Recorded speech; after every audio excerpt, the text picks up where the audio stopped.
السلام عليكم ورحمة الله وبركاته. بسم الله الرحمن الرحيم. الحمد لله رب العالمين. الصلاة والسلام على سيدنا محمد وعلى آله وصحبه أجمعين. رب اشرح لي صدري ويسر لي أمري واحلل عقدة من لساني يفقهوا قولي. اللهم صل على سيدنا محمد وعلى آل سيدنا ومولانا محمد وبارك على سيدنا محمد وعلى آل سيدنا ومولانا محمد كما صليت وسلمت وباركت على سيدنا إبراهيم وعلى آل سيدنا إبراهيم في العالمين إنك حميد مجيد. ബഹുമാന്യരായ പണ്ഡിതന്മാരെ, പ്രിയപ്പെട്ട രക്ഷിതാക്കളെ, സഹോദരന്മാരെ, അള്ളാഹുവിൻ്റെ മാർഗത്തിൽ അവനിഷ്ടപ്പെടുന്നത് മാത്രം പ്രവർത്തിച്ച് അവൻ വിരോധിച്ചതിൽ നിന്ന് സമ്പൂർണ്ണമായി മാറി നിന്ന് പൂർണ്ണമായ ഇഖ്ലാസോടുകൂടെ ജീവിക്കാൻ അള്ളാഹു നമുക്കൊക്കെ തൗഫീഖ് നൽകുമാറാവട്ടെ. നമ്മുടെ ഈ ക്ലാസ് അതിന് നിമിത്തമായി അള്ളാഹു നമ്മിൽ നിന്ന് കബൂലാക്കുകയും ചെയ്യട്ടെ. ആമീൻ. ഇൻഷാ അല്ലാഹ് ചരിത്രത്തിൽ ഇന്നോളം ദൈവവിശ്വാസം എങ്ങനെയാണ് നിലനിന്നത്, ഹബീബായ നബി സല്ലല്ലാഹു അലൈഹി വസല്ലമ തങ്ങൾ വരുന്ന കാലത്തും അതിനു മുന്നേയും പിന്നീട് നബി സല്ലല്ലാഹു അലൈഹി വസല്ലമ തങ്ങളുടെ ആഗമനത്തിന് ശേഷവും മനുഷ്യരുടെ വിശ്വാസ കാര്യങ്ങൾ എന്തായിരുന്നു, എങ്ങനെയായിരുന്നു എന്നൊക്കെ ചെറിയ രീതിയിലുള്ള ഒരു വിലയിരുത്തൽ സൂറത്തുൽ കാഫിറൂനിന്റെ പശ്ചാത്തലത്തിൽ നടത്താനാണ് ഇന്ന് നമ്മൾ ആഗ്രഹിക്കുന്നത്. അള്ളാഹു തൗഫീഖ് നൽകട്ടെ. വിശുദ്ധ ഖുർആനിലെ 109-ാമത്തെ അധ്യായമാണ് കാഫിറൂൻ. 6 ചെറിയ ആയത്തുകളാണ് ഈ അധ്യായത്തിൽ ഉൾക്കൊണ്ടിട്ടുള്ളത്. ഇത് മക്കിയായ സൂറത്താണ്. മക്കിയായ സൂറത്തുകളുടെ പൊതു സ്വഭാവം നമുക്കറിയാം. അതിൽ വിശ്വാസ സംബന്ധമായ കാര്യങ്ങളാണ് പ്രധാനമായും പരാമർശിക്കുക. മസ്അലകള്, ഫിഖ്ഹിന്റെ കാര്യങ്ങളൊന്നും വ്യാപകമായി അവയിൽ കടന്നു വരില്ല. കാരണം നബി സല്ലല്ലാഹു അലൈഹി വസല്ലമ തങ്ങളുടെ ദഅവത്തിന്റെ ആദ്യഘട്ടത്തിൽ ഇസ്ലാം എന്ന വിശ്വാസ സംഹിത സമൂഹത്തിന് പഠിപ്പിക്കുകയും ആ വിഷയത്തിൽ അവരെ ഉദ്ബുദ്ധരാക്കലുമായിരുന്നു പ്രഥമമായ ദൗത്യം. അതുകൊണ്ട് തന്നെ വിശ്വാസ സംബന്ധിയായ കാര്യവും ആഖിറത്തിനെ കുറിച്ചുള്ള വിഷയങ്ങളുമാണ് ആദ്യഘട്ടങ്ങളിൽ അവതരിച്ച അധ്യായങ്ങളിലും വാക്യങ്ങളിലുമൊക്കെ നമുക്ക് കാണാൻ പറ്റുക. പരിശുദ്ധ ഇസ്ലാം അല്ലെങ്കിൽ ഖുർആൻ മുന്നോട്ട് വെക്കുന്ന ഏറ്റവും പ്രധാനപ്പെട്ട 3 ദർശനം അള്ളാഹുവിലുള്ള വിശ്വാസവും പരലോകത്തിലുള്ള വിശ്വാസവും അള്ളാഹുവിൻ്റെ ശരീഅത്ത്, ദീൻ മനുഷ്യരാകുന്ന നമ്മിലേക്ക് കൈമാറാൻ വേണ്ടി പടച്ചറബ്ബ് തീരുമാനിച്ച പ്രവാചകത്വം എന്ന സൂക്ഷ്മവും ശ്രേഷ്ഠവുമായ സംവിധാനവുമാണ്. അതിൽ ഇലാഹിനെ കുറിച്ചുള്ള ചർച്ചയാണ് നമ്മൾ മുന്നിൽ വയ്ക്കുന്ന ഈ സൂറത്തിലുള്ളത്. ഇൻഷാ അല്ലാഹ് അതിൻ്റെ ഓരോ പദങ്ങളും കൂടുതൽ വിശദീകരിച്ച് നമ്മുടെ പ്രധാന ലക്ഷ്യമാകുന്ന ദൈവവിശ്വാസം ചരിത്രത്തിൽ എങ്ങനെയായിരുന്നു എന്നതിൽ നിന്ന് വഴിമാറാൻ ഞാൻ ആഗ്രഹിക്കുന്നില്ല. വളരെ ചെറിയ രീതിയിൽ ഇതൊന്നും അങ്ങോട്ട് പറഞ്ഞു പോയിട്ട് ഇൻഷാ അല്ലാഹ് നമുക്ക് ആ വിഷയത്തിലേക്ക് വരണം. നബി സല്ലല്ലാഹു അലൈഹി വസല്ലമ തങ്ങളോട് പറയാൻ വേണ്ടി കൽപ്പിക്കുന്ന ഒരു അധ്യായമാണിത്. അവസാന ഭാഗത്ത് 4 ഖുൽ എന്ന് തുടങ്ങുന്ന അധ്യായങ്ങളുണ്ട്. ഒന്നിത്, പിന്നെ ഖുൽ ഹുവല്ലാഹു അഹദ്, പിന്നെ ഖുൽ അഊദു ബിറബ്ബിൽ ഫലഖ്, ഖുൽ അഊദു ബിറബ്ബിൻ നാസ്. ഈ അധ്യായങ്ങൾക്ക് കുറേയേറെ പ്രത്യേകതയുണ്ട്. ഈ സൂറത്തിനെ കുറിച്ച് ഹബീബായ നബി സല്ലല്ലാഹു അലൈഹി വസല്ലമ തങ്ങൾ ഒരിക്കൽ പറഞ്ഞത് ഇത് ഖുർആനിന്റെ 4-1 തുല്യം എന്നാണ്. ഖുർആനിലെ 4-1 തുല്യമാണിത്. അപ്പൊ 4 ഖുൽ യാ അയ്യുഹൽ കാഫിറൂൻ പാരായണം ചെയ്താൽ ആശയപരമായി അത് ഖുർആൻ മുഴുവൻ ഓതിയതിന് തുല്യമാകുന്നു. അപ്രകാരം തന്നെ ഹബീബായ നബി സല്ലല്ലാഹു അലൈഹി വസല്ലം തങ്ങൾ പറഞ്ഞു, ഇത് പാരായണം ചെയ്യുന്നവരുടെ ഈമാൻ സുരക്ഷിതമായിരിക്കും. ബറാഅത്തും മിനൻ നിഫാഖ്, ബറാഅത്തും മിനൽ ശിർക്ക്, ഇതൊക്കെയാണ് ഈ സൂറത്തിന്റെ ആത്യന്തിക ഫലം. ഷിർക്കിൽ നിന്ന് മാറി നിൽക്കാൻ പറ്റും, അവിശ്വാസത്തിൽ നിന്ന് മാറി നിൽക്കാൻ പറ്റും. അതുകൊണ്ട് തന്നെ നമ്മുടെ പല പാരായണങ്ങളിലും വരേണ്ടതാണ് ഈ അധ്യായം. സല്ലല്ലാഹു അലൈഹി വസല്ലം തങ്ങൾ നിരവധി സുന്നത്ത് നിസ്കാരങ്ങളിൽ ഈ അധ്യായവും ഖുൽ ഹുവല്ലാഹു എന്ന് പറയുന്ന ഷിർക്കിൽ നിന്നും കുഫറിൽ നിന്നും കാത്തുരക്ഷിക്കുമെന്ന് നബി തങ്ങൾ വിശേഷിപ്പിച്ച ആ അധ്യായവും, നമ്മൾ ചർച്ച ചെയ്യുന്ന ഈ കാഫിറൂൻ സൂറത്തിനെ കുറിച്ച് പറഞ്ഞ അതുപോലെ തന്നെ സൂറത്തു സ്വമദിനെ കുറിച്ച്, ഖുൽ ഹുവല്ലാഹു അഹദിനെ കുറിച്ചും നബി സല്ലല്ലാഹു അലൈഹി വസല്ലം തങ്ങൾ പറഞ്ഞിട്ടുണ്ട്. അത് ഷിർക്കിൽ നിന്ന് രക്ഷപ്പെടുത്തും, അത് കുഫറിൽ നിന്ന് സംരക്ഷിക്കുമെന്ന്. അപ്പോൾ മുത്തറസൂൽ അവിടുത്തെ പല സുന്നത്ത് നിസ്കാരങ്ങളിലും ഇത് രണ്ടുമാണ് പാരായണം ചെയ്തിരുന്നത്. പ്രത്യേകിച്ച് യാത്രയുടെ നിസ്കാരം, തവാഫിന്റെ നിസ്കാരം, ഇങ്ങനെ തുടങ്ങി പല സുന്നത്ത് നിസ്കാരങ്ങളിലും ഈ രണ്ടുമാണ് അവിടുന്ന് പാരായണം ചെയ്തിരുന്നത്. നമ്മളൊക്കെ വിത്ർ നിസ്കരിക്കുമ്പോൾ ഏറ്റവും അവസാനത്തെ രണ്ടാമത്തെ ആ റക്അത്തിൽ ഈ സൂറത്താണ് പാരായണം ചെയ്യേണ്ടത്. ഏറ്റവും അവസാനത്തെ റക്അത്തിൽ ഖുൽ ഹുവല്ലാഹുവും ഖുൽ അഊദു ബിറബ്ബിൽ ഫലഖും നാസും 3 കൂടെയാണ് പാരായണം ചെയ്യേണ്ടത്. മൂന്നാമത്തെ റക്അത്തിൽ, അതായത് അവസാനത്തെ മൂന്നാമത്തെ റക്അത്തിൽ സബ്ബിഹിസ്മ റബ്ബിക എന്ന് പറയുന്ന സൂറത്താണ് പാരായണം ചെയ്യേണ്ടത്. അപ്പോ നബി സല്ലല്ലാഹു അലൈഹി വസല്ലം തങ്ങൾ പലപ്പോഴും ഉപയോഗിക്കുകയും അതിനുവേണ്ടി കൽപ്പിക്കുകയും ചെയ്തതാണ്. പ്രത്യേകമായി ഇന്ന സൂറത്താണ് ഓതേണ്ടത് എന്ന് പരാമർശിക്കപ്പെടാത്ത നിസ്കാരങ്ങളിലൊക്കെയും ഖുൽ ഹുവല്ലാഹു ഖുൽ അഊദു ബിറബ്ബിൽ ഖുൽ യാ അയ്യുഹൽ കാഫിറൂനുമാണ് പാരായണം ചെയ്യേണ്ടത്. അപ്പോൾ ആത്മീകമായും പാരായണം ചെയ്യുന്നതിൻ്റെ ഫലം അനുസരിച്ചും ധാരാളം ശ്രേഷ്ഠതകളുള്ള ഒരു അധ്യായമാണിത്. നബി തങ്ങളോട് പറയാൻ കൽപ്പിക്കുന്നു, ഖുൽ യാ അയ്യുഹൽ കാഫിറൂൻ. പരിശുദ്ധ ഇസ്ലാമിനെ സ്വീകരിക്കാത്ത സമൂഹമേ. ഇത് പ്രഥമമായി കൽപ്പിക്കപ്പെടുന്നത് നബി സല്ലല്ലാഹു അലൈഹി വസല്ലം തങ്ങളാണെങ്കിലും നമ്മൾ ഓരോരുത്തരും ഈ കൽപ്പന പാലിക്കേണ്ടവരാണ്. നമ്മൾ ഓരോരുത്തരും. ഇവിടെ മുശ്രിക്കീങ്ങൾ എന്ന് പരാമർശിക്കാത്തത് കൊണ്ട് ഇസ്ലാമിനെ അംഗീകരിക്കാത്ത എല്ലാ സമൂഹവും എന്ന് ഇതിൽ നിന്ന് വരുന്നു. കാഫിർ എന്ന് പറഞ്ഞാൽ നമുക്കൊക്കെ അറിയാവുന്നതുപോലെ അത് മറച്ചുവെക്കുന്നയാൾ എന്നാണ് അതിൻ്റെ ഭാഷാപരമായ ഒരർത്ഥം. അതുകൊണ്ടാണ് കർഷകരെ കുറിച്ച് കാഫിർ എന്ന് പറയുന്നത്. അങ്ങനെ പ്രയോഗമുണ്ട് അറബിയിൽ. എന്തുകൊണ്ട്? വിത്ത് മണ്ണിൽ മറച്ചു വെക്കുന്നവരാണ് അവർ. ഭാഷാപരമായ പ്രയോഗമാണ്. അപ്പോ പരിശുദ്ധ ഇസ്ലാമാകുന്ന ഏകസത്യമാർഗം സ്വീകരിക്കാത്തവരെ കുറിച്ച് പൊതുവെ പറയുന്ന പേരാണ് കാഫിർ. അത് അവരാകുന്ന വ്യക്തിത്വത്തെ അല്ല നമ്മൾ പരാമർശിക്കുന്നത്, നേരെ മറിച്ച് അവർ ഉൾക്കൊള്ളുന്ന ആദർശത്തെയാണ്.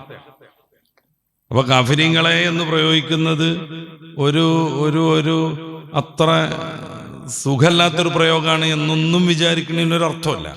കാരണം ഇസ്ലാം സ്വീകരിക്കാത്ത എല്ലാവരെയും പൊതുവെ പറയാൻ പറ്റുന്ന ഒരു പേര് ഇതാണ്. മുശ്രിക്കീങ്ങളെ എന്ന് പറഞ്ഞു കഴിഞ്ഞാൽ ശിർക്ക് വെക്കുന്ന ആളുകളാണ്. അതായത് ഒന്നിലധികം ദൈവങ്ങളെ ആരാധിക്കുന്നവരാണ് മുശ്രിക്കീങ്ങൾ. അത് വലിയ പ്രതിഷ്ഠകളാകാം, ബിംബങ്ങളാവാം, എന്തും ആകാം. താഗൂത്ത് എന്നൊക്കെ ഖുർആൻ പറയുന്ന ആ സംഗതികളൊക്കെ അതിൽപ്പെടും. അപ്പൊ മുശ്രിക്കാവണമെങ്കിൽ ബഹുദൈവ വിശ്വാസികളാവണം. നേരെ മറിച്ച് ഏകദൈവ വിശ്വാസം തന്നെയാണ്. പക്ഷെ നബി സല്ലല്ലാഹു അലൈഹി വസല്ലം തങ്ങൾ പഠിപ്പിച്ച ആ ഒരു വിശ്വാസമല്ലെങ്കിൽ അതിനെക്കുറിച്ച് കാഫിർ എന്നാണ് പറയാം. അപ്പൊ മുശ്രിക്കും കാഫിറും ദൈവനിഷേധിയും ഒരൊറ്റ ദൈവത്തെ വിശ്വസിക്കുന്നു, പക്ഷെ അത് ശരിയായ രീതിയിലല്ല, അങ്ങനത്തെ ആളൊക്കെ ഉൾക്കൊള്ളുന്നൊരു പ്രയോഗമാണ് കാഫിർ. അപ്പോൾ നമ്മൾ ഇങ്ങനെ ഒരു പരാമർശം നടത്തുമ്പോൾ ഏതെങ്കിലും ഒരു നമ്മുടെ പ്രതിപക്ഷത്തുള്ള ഒരാളെ അപമര്യാദയായി പറഞ്ഞു എന്ന് പറയുന്നതിന് ഭാഷാപരമായോ ഇസ്ലാമിന്റെ സാങ്കേതിക പ്രയോഗം അനുസരിച്ചോ ഒരു സ്ഥാനമില്ല. സത്യം പറഞ്ഞാൽ ഒരു പ്രതിപക്ഷമേ എന്ന് പറയുന്ന ഒരു അർത്ഥമാണ് അപ്പോൾ അവിടെ അതിന് വരിക. നമ്മളിപ്പോ രാജ്യസഭയിലും ലോകസഭയിലും നിയമസഭയിലും ഒക്കെ ഭരണപക്ഷം ഉണ്ടാവും, പ്രതിപക്ഷം ഉണ്ടാവും. ആ ഒരു കൺസെപ്റ്റിൽ നമ്മൾ നോക്കുമ്പോൾ പരിശുദ്ധ ഇസ്ലാമിനെ അംഗീകരിച്ച ഒരു പക്ഷവും അത് അംഗീകരിക്കാത്ത ഒരു പ്രതിപക്ഷവും, ഈ പ്രതിപക്ഷത്തെയാണ് കുല്ലാ അയ്യുഹൽ കാഫിറൂൻ, ഈ കാഫിറൂൻ പ്രയോഗത്തിലൂടെ ഖുർആൻ ഇവിടെ പ്രതിനിധീകരിക്കുന്നത്. അപ്പൊ അവരെ വിളിച്ചിട്ട് നബിതങ്ങളെ അങ്ങ് പറഞ്ഞു കൊടുക്കുക, എന്ത് ലാ അഅ്ബുദു മാ തഅ്ബുദൂൻ, നിങ്ങൾ ആരാധിച്ചു കൊണ്ടിരിക്കുന്ന പ്രതിഷ്ഠകളെ, ലാത്തയെ, ഉസ്സയെ, മനാത്തയെ, ഹുബലയെ ഞാൻ ആരാധിക്കുന്ന പ്രശ്നമേ ഇല്ല. പരിശുദ്ധ ഇസ്ലാം ഇങ്ങനെ ചെറിയ രീതിയിൽ പയ്യെ വളർന്നു വന്നപ്പോ ശത്രുക്കൾക്ക് വലിയൊരു ഭീഷണിയായിട്ട് തോന്നി. ഇനി ഇത് അക്രമം കൊണ്ട് പിടിച്ചു നിർത്താൻ പറ്റുമെന്ന് അവർക്ക് ആശങ്ക വന്നു. അപ്പൊ അവരൊരു കോംപ്രമൈസിന്റെ ശൈലിയിലേക്ക് മാറുകയാണ് ഈ പശ്ചാത്തലത്തിൽ. അവരെന്നിട്ട് ഇങ്ങനെ പറയണം, ഒരു കാര്യം ചെയ്യാം, നമുക്കതിനെ അഡ്ജസ്റ്റ് ചെയ്ത് പോകാം. ഞങ്ങളെ ദൈവങ്ങൾ ഒരു വർഷം മുഹമ്മദ് താങ്കളും അനുയായികളും ആരാധിക്കണം, നീ പറയുന്ന ദൈവം ഉണ്ടല്ലോ അതിനെ ഞങ്ങളും ആരാധിക്കാം ഒരു വർഷം. അങ്ങനെ ഓരോ വർഷം പരസ്പരം ആരാധനാപാത്രങ്ങളെ വെച്ചു മാറിയിട്ട് നമുക്ക് അങ്ങനെ മുന്നോട്ട് പോകാം, ഇതായിരിക്കും നല്ലത് എന്ന് പറയുന്ന സന്ദർഭത്തിലാണ് ഈ അധ്യായം അവതരിക്കുന്നത്. നബി സല്ലല്ലാഹു അലൈഹി വസല്ലം തങ്ങളെ പറയുക, നിങ്ങൾ ആരാധിക്കുന്ന ഒന്നിനെയും, ജിന്നുണ്ടതിൽ, വലിയ മഹാന്മാർ ആരാധനാപാത്രങ്ങളാക്കി കൊണ്ടു നടക്കുന്ന ശൈലിയുണ്ടതിൽ, പിന്നെ അവര് ഊഹിച്ചെടുത്ത ഏതോ ഒരു ദൈവം, അതിനവർ അള്ളാഹു എന്ന് പറയുന്നുണ്ട്, അവർ ഊഹിച്ചെടുത്ത ഏതോ ഒരു ദൈവം അതുണ്ട്. ഇൻഷാ അല്ലാഹ് അതിന്റെ വിശദീകരണത്തിലേക്ക് നമ്മൾ വരണം. അവർ ഊഹിച്ചെടുത്ത ഏതോ ഒരു ദൈവം, ഈ ദൈവത്തെ അവർ ആരാധിക്കുന്നുണ്ട് എന്നല്ല, ഒരു ദിവസത്തിന് 1 എന്ന വീതം 365ഓളം ദൈവങ്ങൾ പരിശുദ്ധമായ കഅബയിൽ തന്നെ അവർ സ്ഥാപിച്ചിട്ടുണ്ടായിരുന്നു, പ്രതിഷ്ഠിച്ചിട്ടുണ്ടായിരുന്നു. ഇതിനെ ഒന്നിനെയും ഞങ്ങൾ ആരാധിക്കൂല, ഞാൻ ആരാധിക്കില്ല, എൻ്റെ സമൂഹവും ആരാധിക്കൂല. അവര് പിന്നെയും ചില അഡ്ജസ്റ്റ്മെന്റിനൊക്കെ തയ്യാറാവുന്നുണ്ട്. നിനക്ക് ദേഷ്യമുള്ള വെറുപ്പുള്ള കുറച്ച് ദൈവങ്ങളോട് മാറ്റിക്കോ, എന്നാലും ഞങ്ങളിൽപ്പെട്ട കുറച്ച് ദൈവങ്ങളെ, ഞങ്ങൾക്ക് ഇഷ്ടം പോലെ ഉണ്ടല്ലോ, ഇത്തിരി നീ മാറ്റിവെച്ചോ, ബാക്കിയുള്ളതിനെ താങ്കൾ ആരാധിക്കണം. നബി സല്ലല്ലാഹു അലൈഹി വസല്ലം തങ്ങൾ അവരോട് പറയുന്നു, ഞാൻ നിങ്ങൾ ആരാധിക്കുന്ന ഒരു പ്രതിഷ്ഠയെയും ആരാധിക്കില്ല. കാരണം എന്നെ നിയോഗിച്ചത് ഏകസത്യദൈവമാകുന്ന അള്ളാഹുവിനെ കുറിച്ച് പരാമർശിക്കാനും പഠിപ്പിക്കാനുമാണ്. അതിനപ്പുറമുള്ള ഒരു അഡ്ജസ്റ്റ്മെന്റും ഈ വിഷയത്തിൽ സാധ്യമേ അല്ല. വലാ അൻതും ആബിദൂന മാ അഅ്ബുദു, നിങ്ങൾ ഞാൻ ആരാധിക്കുന്ന ദൈവത്തെയും ആരാധിക്കുന്നില്ല. ഇത് മുഫസ്സിരീങ്ങൾ വിവിധ രീതിയിൽ വ്യാഖ്യാനിച്ചിട്ടുണ്ട്. ഒന്നുകിൽ ആ സമയത്ത് അവർ ചെയ്യുന്ന രീതിയെയാണ് ഖുർആൻ ഈ പരാമർശിക്കുന്നത്, അതല്ലെങ്കിൽ ചില പ്രത്യേക നിർണിത സമൂഹം അവരൊരിക്കലും ഇനി ഇസ്ലാമിലേക്ക് വരില്ല എന്ന് അള്ളാഹുവിനറിയാം. അങ്ങനത്തെ കടും ചിന്തയുമായി നിബിതങ്ങളെ ശക്തമായി എതിർത്തുകൊണ്ട് എന്ത് സംഭവിച്ചാലും പരിശുദ്ധ ഇസ്ലാം സ്വീകരിക്കൂല എന്ന് വിചാരിച്ചൊരു ടീം അവരോട് പറയാണ്, നിങ്ങൾ ഞാൻ ആരാധിക്കുന്ന ദൈവങ്ങളെയും ആരാധിക്കൂല, ദൈവത്തെയും ആരാധിക്കൂല, അള്ളാഹു ആകുന്ന ഇലാഹിനെയാണ് ഞാൻ ആരാധിക്കുന്നത്, അതാണ് ഞാൻ പഠിപ്പിക്കുന്നത്. ഞാൻ മാത്രമല്ല, എൻ്റെ പൂർവികരാകുന്ന എല്ലാ പ്രവാചകന്മാരും അതാ പഠിപ്പിച്ചത്, അതിനെ നിങ്ങൾ ആരാധിക്കൂല. ഇനി ഈ കാര്യം ഒന്നുകൂടെ ബോധ്യപ്പെടുത്താൻ ഖുർആനിന്റെ പലയിടങ്ങളിലുള്ളതുപോലെ ഇതേ ആശയം ആവർത്തിച്ചു പറയുന്നു. വലാ അന ആബിദും മാ അബദ്തും വലാ അൻതും ആബിദൂന മാ അഅ്ബുദു. ഇത് ആവർത്തനമാണോ അത് വേറെ ഒന്ന് പരാമർശമാണോ? മുഫസ്സിരീങ്ങൾ രണ്ട് രീതിയിൽ പറയുന്നുണ്ട്. ചില മുഫസ്സിരീങ്ങൾ പറയുന്നത് ആവർത്തനമല്ല, അപ്പോ ഞാൻ ഇതുവരെയും നിങ്ങൾ ആരാധിക്കുന്ന ഒന്നിനെയും ആരാധിച്ചിട്ടില്ല എന്നർത്ഥം വെക്കുന്ന ചില മുഫസ്സിരീങ്ങളുണ്ട്. നിങ്ങൾ ആരാധിക്കുന്നതിനെ ഞാൻ ആരാധിക്കൂല എന്നാണ് നേരത്തെ പറഞ്ഞത്. ഇത് പറയുന്നത് ആവർത്തനമല്ല എന്ന് വരുമ്പോ നിങ്ങൾ ആരാധിച്ച ഒന്നിനെയും ഇതുവരെയും ഞാൻ ആരാധിച്ചിട്ടില്ല. അതാണല്ലോ പ്രവാചകന്മാരുടെ നുബുവത്തിന്റെ മുമ്പോ ശേഷമോ അറിഞ്ഞോ അറിയാതെയോ ബോധപൂർവമോ അല്ലാതെയോ ചെറുതോ വലുതോ ആയ ഒരു ദോഷവും ചെയ്യൂല, ഒരു തെറ്റും ചെയ്യൂല. അതാണ് പരിശുദ്ധ ഇസ്ലാമിന്റെ വിശ്വാസം. ജമുൽ ജവാമിഅ പോലെയുള്ള ഗ്രന്ഥങ്ങളിൽ അത് സമർത്ഥിക്കുന്നുണ്ട്, മറ്റിതര ഗ്രന്ഥങ്ങളിലും അത് കാണാം. അപ്പൊ ഒരു നബിയും മുമ്പോ ശേഷമോ ചെറുതോ വലുതോ, നുബുവത്തിന്റെ മുമ്പും ശേഷവും ചെറുതും വലുതും ബോധപൂർവമോ അബദ്ധത്തിലോ ഒരു തെറ്റും ചെയ്യൂല. പടച്ച റബ്ബ് അവർക്ക് ഇസ്മത്ത്, അപ്രമാദിത്വം നൽകുന്നു, കാവൽ നൽകുന്നു. അവരൊരിക്കലും തെറ്റിലേക്ക് വിടൂല, അവർ തെറ്റ് ചെയ്യുകയുമില്ല. അപ്പോ ഇത് ലാ അഅ്ബുദു മാ തഅ്ബുദൂൻ, നിങ്ങൾ ആരാധിക്കുന്നതിനെ ഞാൻ ആരാധിക്കൂല എന്ന് പറഞ്ഞതിന്റെ ആവർത്തനമല്ല എന്ന് വെക്കുമ്പോ ഞാൻ ഇതുവരെയും നിങ്ങൾ ആരാധിക്കുന്ന ഒന്നിനെയും ആരാധിച്ചിട്ടില്ല, ഇനി ഒട്ടുമേ അത് സാധ്യവുമല്ല എന്നർത്ഥം വരും. അതല്ലെങ്കിൽ പരിശുദ്ധ ഖുർആനിൽ പലയിടങ്ങളിൽ കാണുന്നത് പോലെ ഈ കാര്യത്തെ ഒന്നുകൂടെ ഉറപ്പിക്കാൻ വേണ്ടിയിട്ട് ആവർത്തിച്ചു പറയുന്നു, ഇന്ന മഅൽ ഉസ്രി യുസ്റ ഇന്ന മഅൽ ഉസ്രി യുസ്റ. നമ്മൾ പലയിടത്തും അത് കാണാറുണ്ട്. പ്രയാസങ്ങൾ ഉണ്ടാവും, പക്ഷേ എളുപ്പം പിന്നെ വരും. അതൊന്നുകൂടെ ബോധ്യപ്പെടുത്താൻ പിന്നെയും പറയുന്നു ഫഇന്ന മഅൽ ഉസ്രി യുസ്റ, അങ്ങനെയാണെന്ന് വരേണ്ടി വരും. വലാ അൻതും ആബിദൂന മാ അഅ്ബുദു ലക്കും ദീനുക്കും വലിയ ദീൻ. നിങ്ങൾ നിങ്ങളുടെ മതമായിട്ട് പോകുന്നു, ഞാൻ എൻ്റെ മതമായിട്ട് പ്രബോധനവും മറ്റു കാര്യങ്ങളും അതിൻ്റെ ദഅവത്തുമായി ഞാനും മുന്നോട്ട് പോകും. അല്ലാതെ അള്ളാഹുവിൻ്റെ മാർഗത്തിൽ വിശ്വാസകാര്യത്തിൽ യാതൊരുവിധ അഡ്ജസ്റ്റ്മെന്റിനും തയ്യാറല്ല, തയ്യാറാവാനോട്ട് പാടില്ല. വളരെ ലളിതമായി ചർച്ച ചെയ്യുമ്പോൾ ഇങ്ങനെയൊക്കെയാണ് ഇതിൻ്റെ ആശയം. ഇനി ഇത് പരത്തി പറഞ്ഞ വിവിധങ്ങളായ കാര്യങ്ങൾ ഇതിൽ നിന്ന് നിർദ്ധാരണം ചെയ്ത കുറേയേറെ പണ്ഡിതന്മാരുണ്ട്. അവരുടെ തഫ്സീർ എല്ലാം കൂടെ ഉദ്ധരിക്കൽ ഈ ഒരു ക്ലാസ്സിൽ പ്രായോഗികമല്ലല്ലോ. നമുക്ക് നമ്മുടെ പ്രധാന വിഷയത്തിലേക്ക് തന്നെ പോകാമെന്ന് തോന്നുന്നു. എന്താണ് ദൈവം? എന്താണ് ഇലാഹ്? എല്ലാ പ്രവാചകന്മാരും പഠിപ്പിച്ച ആരാധ്യനാണ് ഇലാഹ്. ആദം നബി അലൈഹിസ്സലാത്തു വസ്സലാം മുതൽ അവസാന പ്രവാചകരാകുന്ന മുഹമ്മദുർ റസൂൽ സല്ലല്ലാഹു അലൈഹി വസല്ലമ തങ്ങൾ വരെ എല്ലാവരും പഠിപ്പിച്ചത് ഒരേ ഒരു ഇലാഹിനെ ആരാധിക്കാനായിരുന്നു. മഹാനായ റസൂലുള്ളാഹി സ്വല്ലല്ലാഹു അലൈഹി വസല്ലമ തങ്ങൾ പറഞ്ഞു, അഫ്ളലു മാ ഖുൽതു അന വന്നബിയ്യൂന മിൻ ഖബ്ലി ലാ ഇലാഹ ഇല്ലല്ലാഹ്. ഞാനും എൻ്റെ പൂർവികരാകുന്ന നബിമാരും പഠിപ്പിച്ച ഏറ്റവും ശ്രേഷ്ഠമായ കാര്യം വചനം ലാ ഇലാഹ ഇല്ലല്ലാഹ് എന്നാണ്. അല്ലാഹു അല്ലാതെ ഒരു ആരാധ്യനുമില്ല. ഇതാണ് എല്ലാ നബിമാരും പഠിപ്പിച്ചത്. ആദം നബി അലൈഹിസ്സലാത്തു വസ്സലാം അത് പഠിപ്പിച്ചു. എല്ലാ പ്രവാചകന്മാരും ഇത് തന്നെ പഠിപ്പിച്ചു. ഈ ഒരു തൗഹീദിലേക്ക് സമൂഹത്തെ ക്ഷണിക്കാൻ 1,00,000-ൽ പരം പ്രവാചകന്മാരെ അള്ളാഹു നിയോഗിച്ചു. ഇതായിരുന്നു ദീന് പഠിപ്പിക്കാൻ അള്ളാഹു സ്വീകരിച്ച മാർഗം. നമുക്ക് ഈ ഭൗതികമായ കാര്യങ്ങൾക്കൊക്കെ ഉള്ള കഴിവ് അള്ളാഹു തആല അപ്പപ്പോ തന്നുകൊണ്ടിരിക്കും.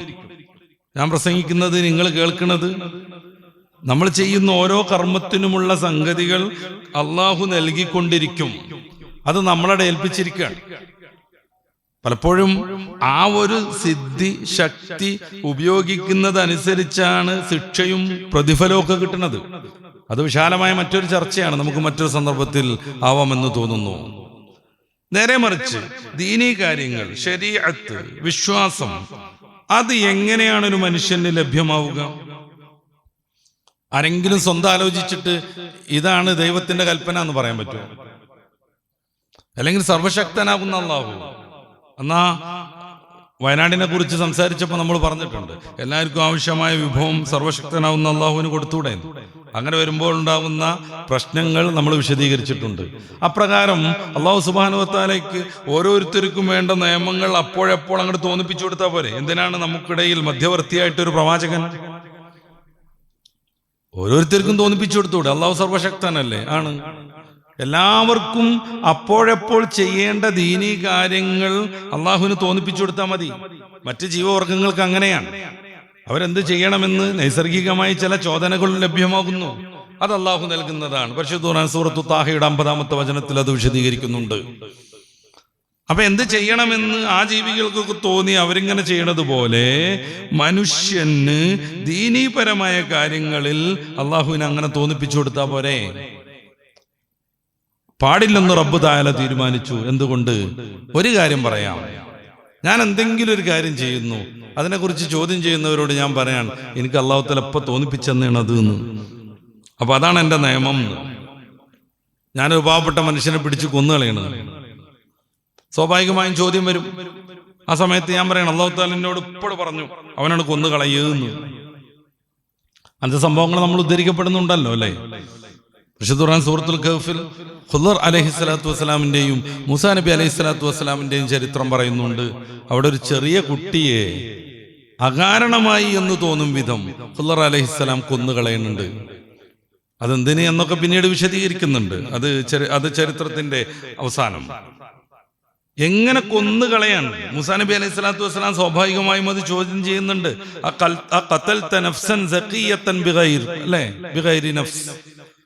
വളരെ നല്ലൊരു കുഞ്ഞിനെ താങ്കൾ കൊന്നുകളഞ്ഞു യാതൊരു കാരണമില്ലാതെ. എന്ന് മൂസ അലൈഹിസ്സലാത്തു വസ്സലാം ചോദ്യം ചെയ്യുന്നുണ്ട്. അപ്പൊ ഒരാള് ഒരു കുഞ്ഞിനെ അകാരണമായി കൊന്നുകളയുന്നു, സ്വാഭാവികമായും അതേക്കുറിച്ച് ചോദ്യം ഉണ്ടാവും. എന്തിനാ നിങ്ങൾ കൊന്നതെന്ന് ചോദ്യം ഉണ്ടാകും. ആ സമയത്ത് മൂപ്പരാൾ പറയാൻ, അല്ലാഹു സുബ്ഹാനഹു വ തആല എനിക്കിപ്പോൾ ഒരു നിയമം തന്നു, ആ നിയമത്തിലുള്ളത് ഈ കുട്ടിനെ കൊല്ലണമെന്നാണ്. ഇങ്ങനെ ഓരോരുത്തരും പറഞ്ഞാൽ മനുഷ്യ ജീവിതം ദുസ്സഹമാകും.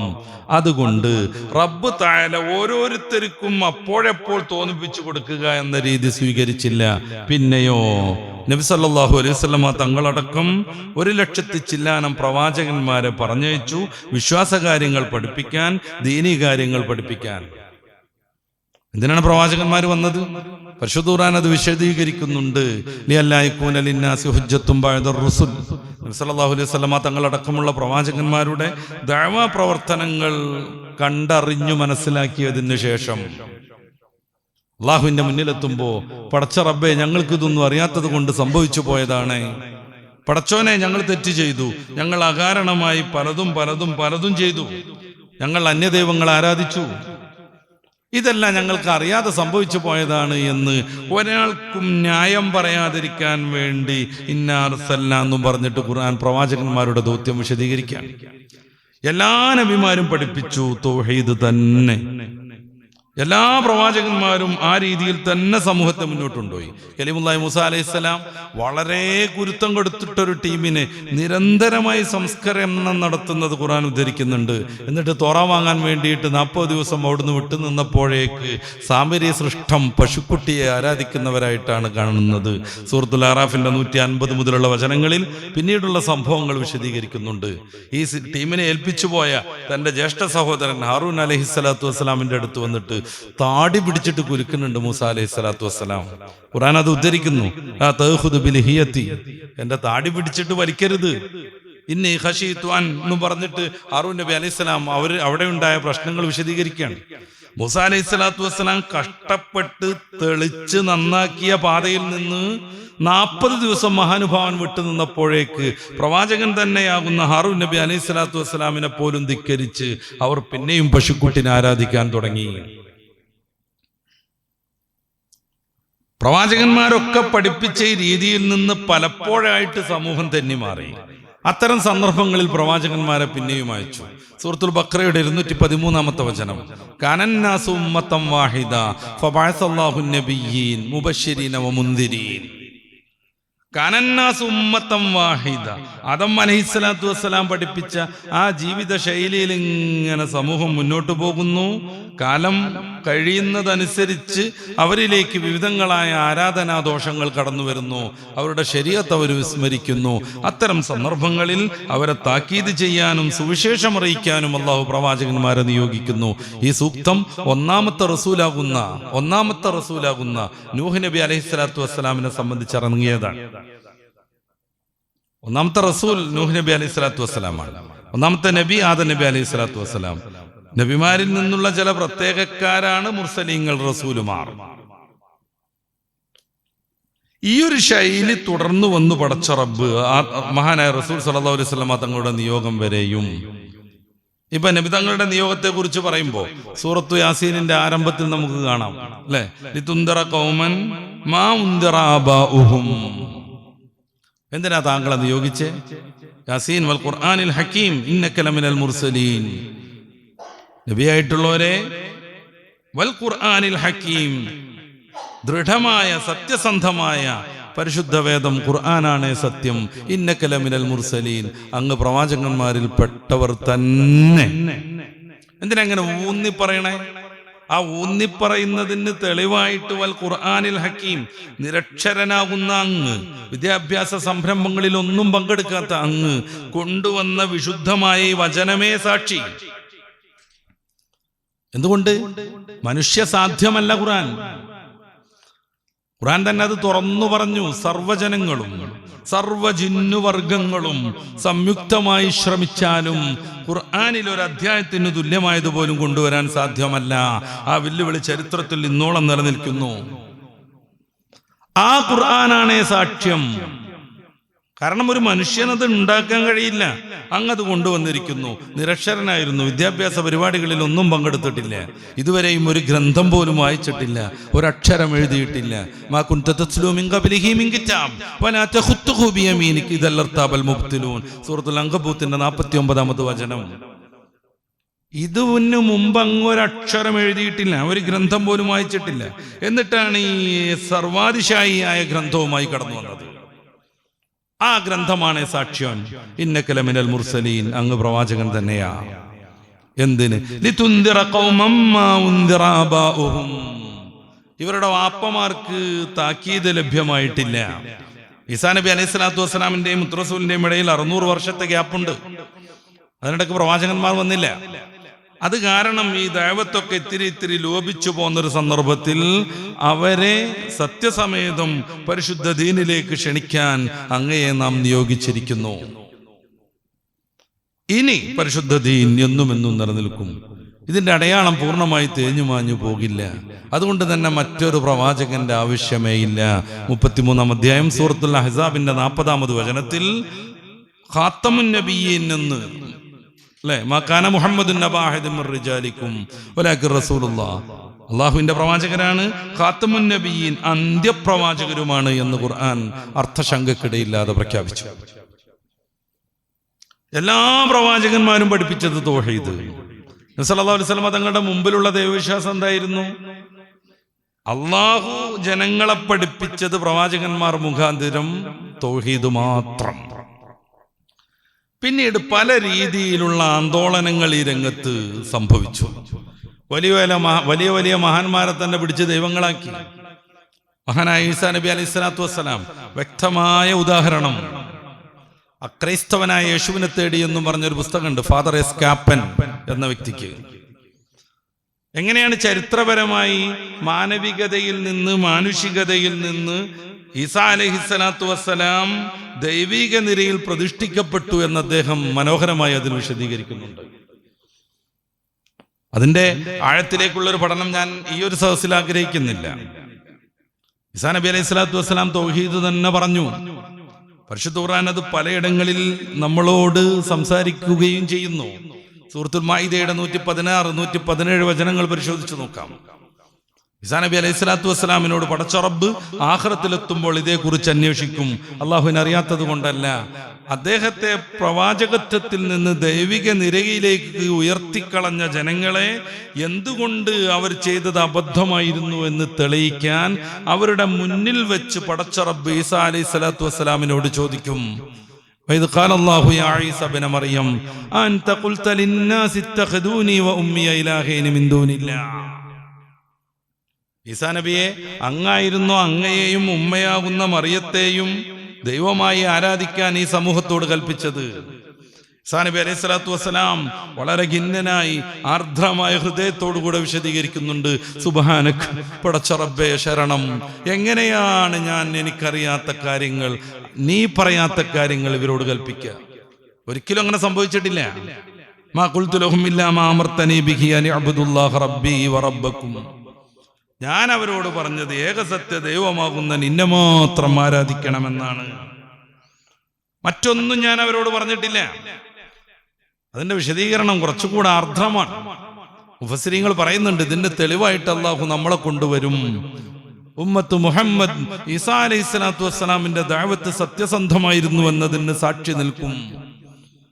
നമ്മൾ പറയുന്നത് കൃത്യമാണെന്നതിന് മുഹമ്മദുർ റസൂലുള്ളാഹി സ്വല്ലല്ലാഹു അലൈഹി വസല്ലം തങ്ങൾ സാക്ഷി നിൽക്കും.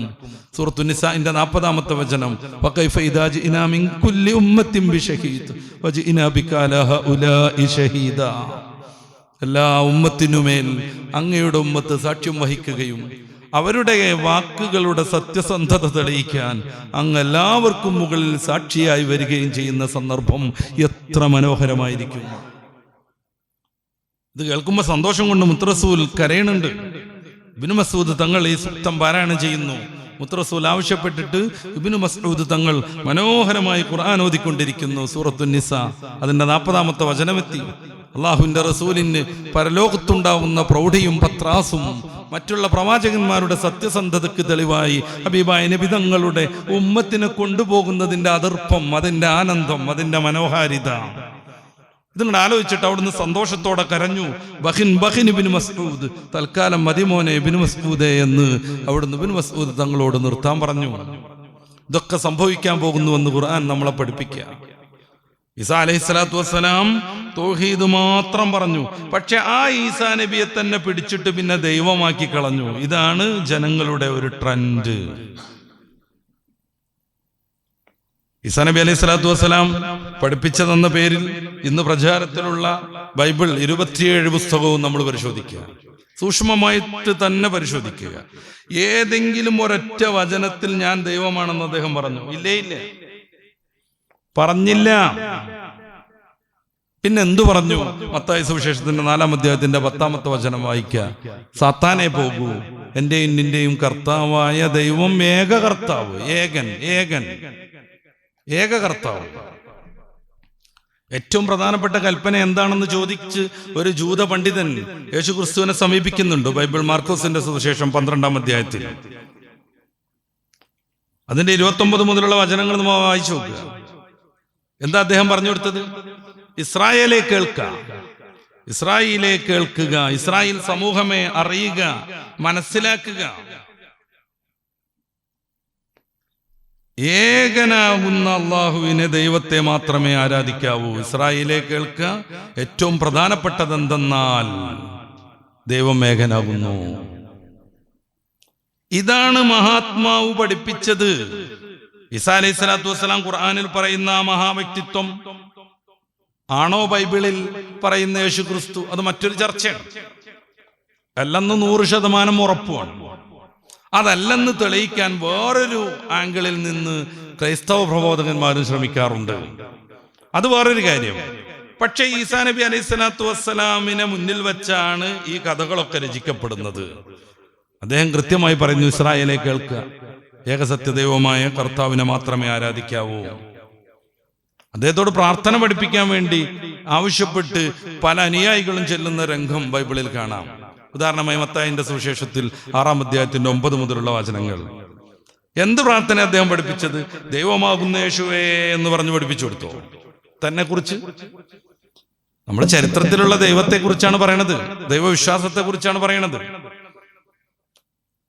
ദൈവമാകുന്ന യേശുവേ എന്നും പറഞ്ഞ് എന്നോട് പ്രാർത്ഥിച്ചോളൂ എന്ന് അദ്ദേഹം പഠിപ്പിച്ചു കൊടുത്തോ? ഇല്ല.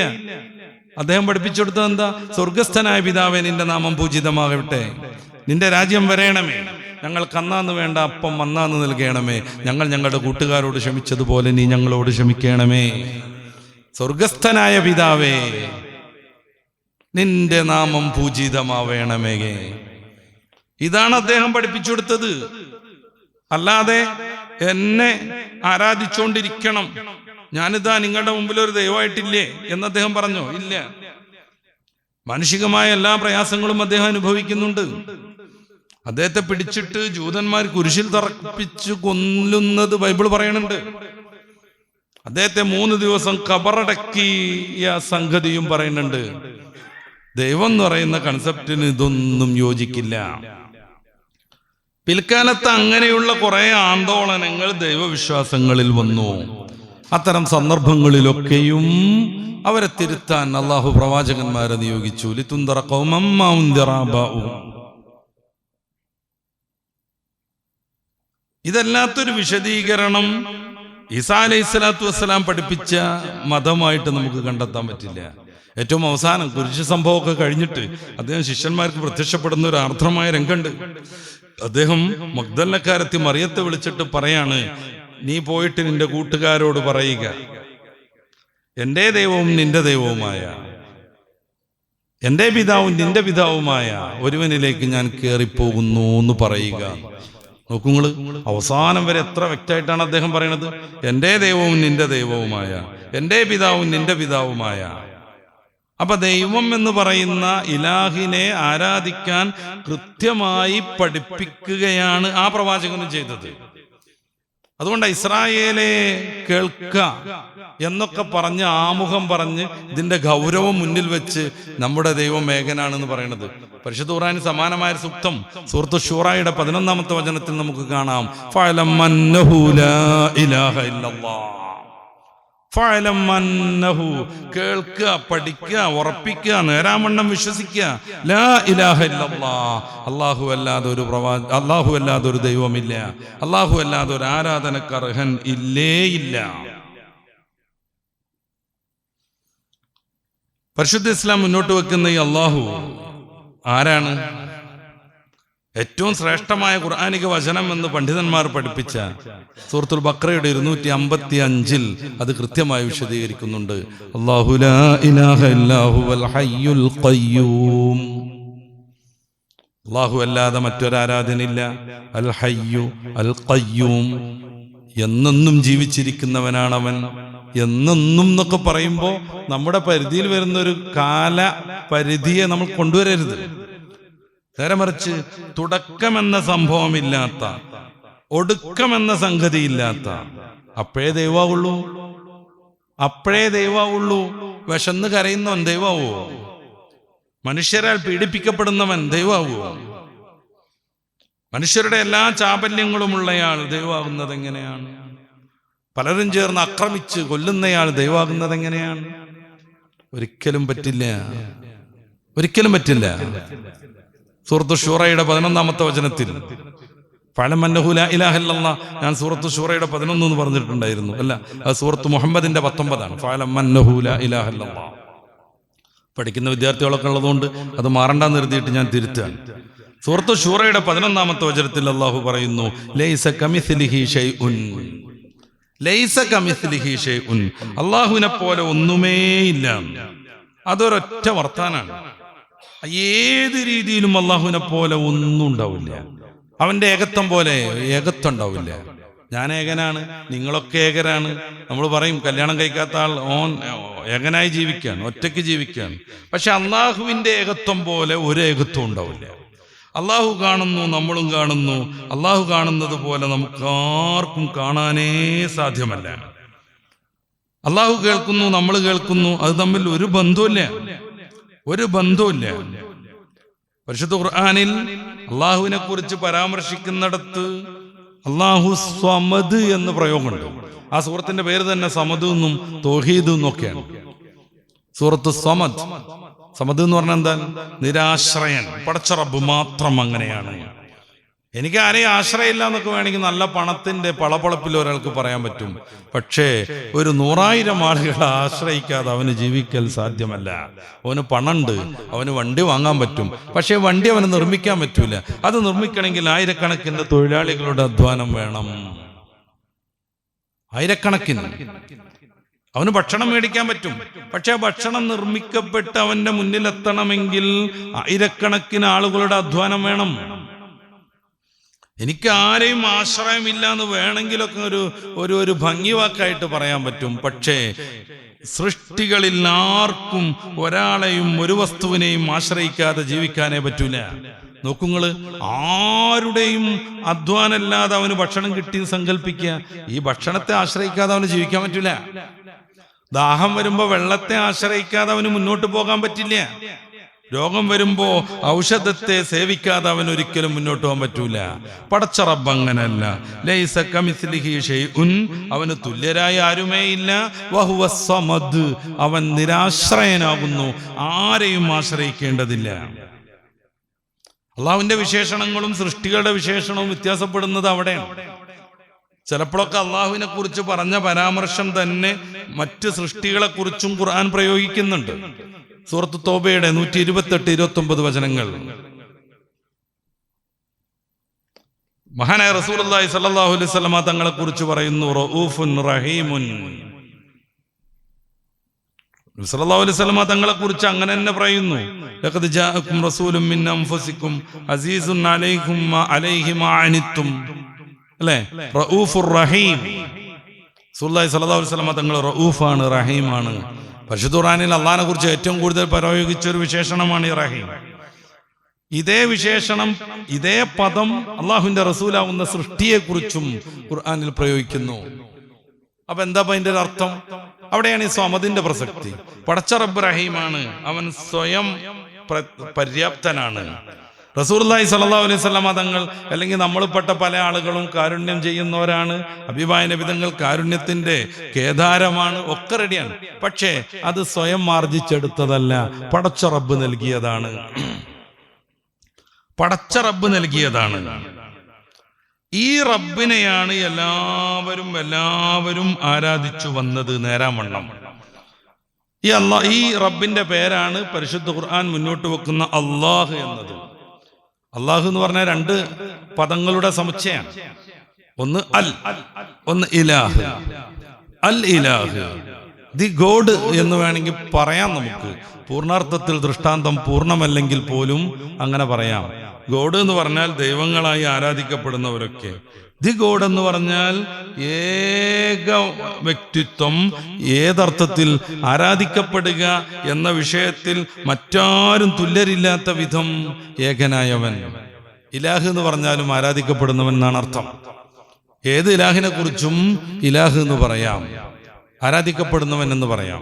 അതുകൊണ്ടാണ് ലാ ഇലാഹ, ഒരു ആരാധ്യരുമില്ല എന്ന് പൊതുവെ പറഞ്ഞിട്ട് ഇല്ലല്ലാഹു, അള്ളാഹു ഒഴികെ എന്ന് അതിൽ നിന്ന് അറബി ഭാഷയിൽ പറഞ്ഞാൽ ഇസ്തിസ്ന ചെയ്തിട്ട് ഒഴിവാക്കി പറയണത്. അപ്പൊ ഇലാഹ് എന്ന് പറഞ്ഞാൽ ആരാധിക്കപ്പെടുന്നവർ മുഴുക്കെ. അൽ ഇലാഹ് എന്ന് പറഞ്ഞാലോ യഥാർത്ഥത്തിൽ ആരാധിക്കപ്പെടേണ്ട ഏകനാകുന്ന ഇലാഹ്. ഈ അൽ ഇലാഹാണ് അള്ളാഹു എന്ന് നമ്മൾ ഉച്ചരിക്കുന്നത്. അള്ളാഹു, ഇതിങ്ങനെ തന്നെ പറയാൻ കാരണം എന്താണ്? മുഅ്മിനീങ്ങളല്ലാത്ത പലരും ഇതേ പ്രയോഗം അവരുടേതായ ദൈവങ്ങളെ നടത്തുന്നുണ്ട്. മുസ്ലിങ്ങളല്ലാത്ത പലരും ഇതേ പ്രയോഗം അവരുടെ ദൈവങ്ങളെ കുറിച്ച് നടത്തുന്നുണ്ട്. ഇപ്പോ ഏകദൈവ വിശ്വാസം തന്നെയാണ് ജൂതർ വെച്ച് പുലർത്തുന്നത്. ക്രൈസ്തവരാണ് അതിൽ നിന്ന് മാറി സഞ്ചരിച്ചത്. ഞാൻ നേരത്തെ പറഞ്ഞു, ഏകദൈവത്തെക്കുറിച്ച് പഠിപ്പിക്കാൻ വന്ന യേശുക്രിസ്തുവിന്റെ നിയമം ഏകദൈവത്തെക്കുറിച്ച് തന്നെ 4 നൂറ്റാണ്ട് ക്രിസ്ത്യാനികൾ സംസാരിച്ചു. 4 നൂറ്റാണ്ട്. കുരിശ് സംഭവത്തിന് ശേഷം AD 325 നിഖിയ എന്ന് പറയുന്ന സ്ഥലത്ത് വെച്ചിട്ട് അവർ കൗൺസിൽ ചേരുന്നതും യേശു കൂടെ ദൈവമാണ് എന്ന് അവർ തീരുമാനിക്കുന്നതും. ക്രൈസ്തവ ചരിത്രത്തിലെ ഏറ്റവും വലിയ ആന്തോളനമാണിത്. ഫാദർ എസ്കാപ്പൻ അദ്ദേഹത്തിന്റെ അക്രൈസ്തവനായ യേശുവിനെ തേടി എന്ന പുസ്തകത്തിൽ വിശദീകരിക്കുന്നുണ്ടത്. മറ്റു പലരും ഇത് വിശദീകരിച്ചിട്ടുണ്ട്. ഫാദർ ബെഞ്ചമിൻ ഖൽദാനിയുടെ മുഹമ്മദിന്റെ ബൈബിളിന്റെ ഒരു ഭാഗവും ഇത് വിശദീകരിക്കാൻ തന്നെയാണ്. നമ്മൾ ആലോചിച്ച് നോക്കുക, അതുവരെ 4 നൂറ്റാണ്ടോളം എന്ന് വെച്ചാൽ 3 നൂറ്റാണ്ടും 25 വർഷവും AD 325 വരെ ഏകസത്യ ദൈവത്തെ കുറിച്ച് മാത്രം പറഞ്ഞവർ. പിന്നീട് സദസ്സ് കൂടാണ്. എന്നിട്ട് അവർ തീരുമാനിക്കുകയാണ് ഇനി മുതൽ യേശു കൂടെ ദൈവമാണ് എന്ന്. അന്ന് തന്നെ അതിനോട് പ്രതികരിച്ച് അതിനെ പ്രതിഷേധിച്ചിറങ്ങിപ്പോയി അരിയൂസിനെ പോലെയുള്ള ഫാദർമാർ. അദ്ദേഹം ഇറങ്ങി വരുമ്പോൾ പറയുന്ന പ്രസിദ്ധമായൊരു വചനമുണ്ട്. 2 കൈയും പൊക്കി പിടിച്ചിട്ട് അദ്ദേഹം പറഞ്ഞു, ദൈവമേ സത്യം ക്രൂശിക്കപ്പെടുന്നു. പക്ഷെ അദ്ദേഹത്തിന്റെ സ്വാധീനം കുറഞ്ഞു വന്നു. കാരണം റോമൻ രാജാവായിരുന്ന കോൺസ്റ്റന്റൈൻ രണ്ടാമൻ ഇതിന് സപ്പോർട്ട് ചെയ്തു. എന്തുകൊണ്ട്? അതുവരെ ആയപ്പോഴേക്ക് ക്രൈസ്തവർക്കിടയിൽ ഇങ്ങനെ ഒരു ചർച്ച സജീവമായി പലയിടങ്ങളിൽ സംഘടനകളൊക്കെ രൂപപ്പെട്ടു വന്നിരുന്നു. തന്റെ ഭരണത്തിന് തന്നെ ഇത് ഭീഷണിയാകുമോ എന്ന് അദ്ദേഹം സംശയിച്ചു. കാരണം ജനങ്ങളുടെ ഇടയിൽ വലിയ കലാപമുണ്ടായാൽ ഭരണത്തിന് ഭീഷണിയാകും. അതുകൊണ്ട് 2 കൂട്ടരെയും പിടിച്ചിട്ടൊന്ന് ചർച്ച ചെയ്യാൻ അദ്ദേഹം വിചാരിച്ചിട്ടാണ് ഈ ഒരു സംഗതി വിളിച്ചു ചേർക്കുന്നത്, നിഖിയ കൗൺസിൽ വിളിച്ചു ചേർക്കുന്നത്.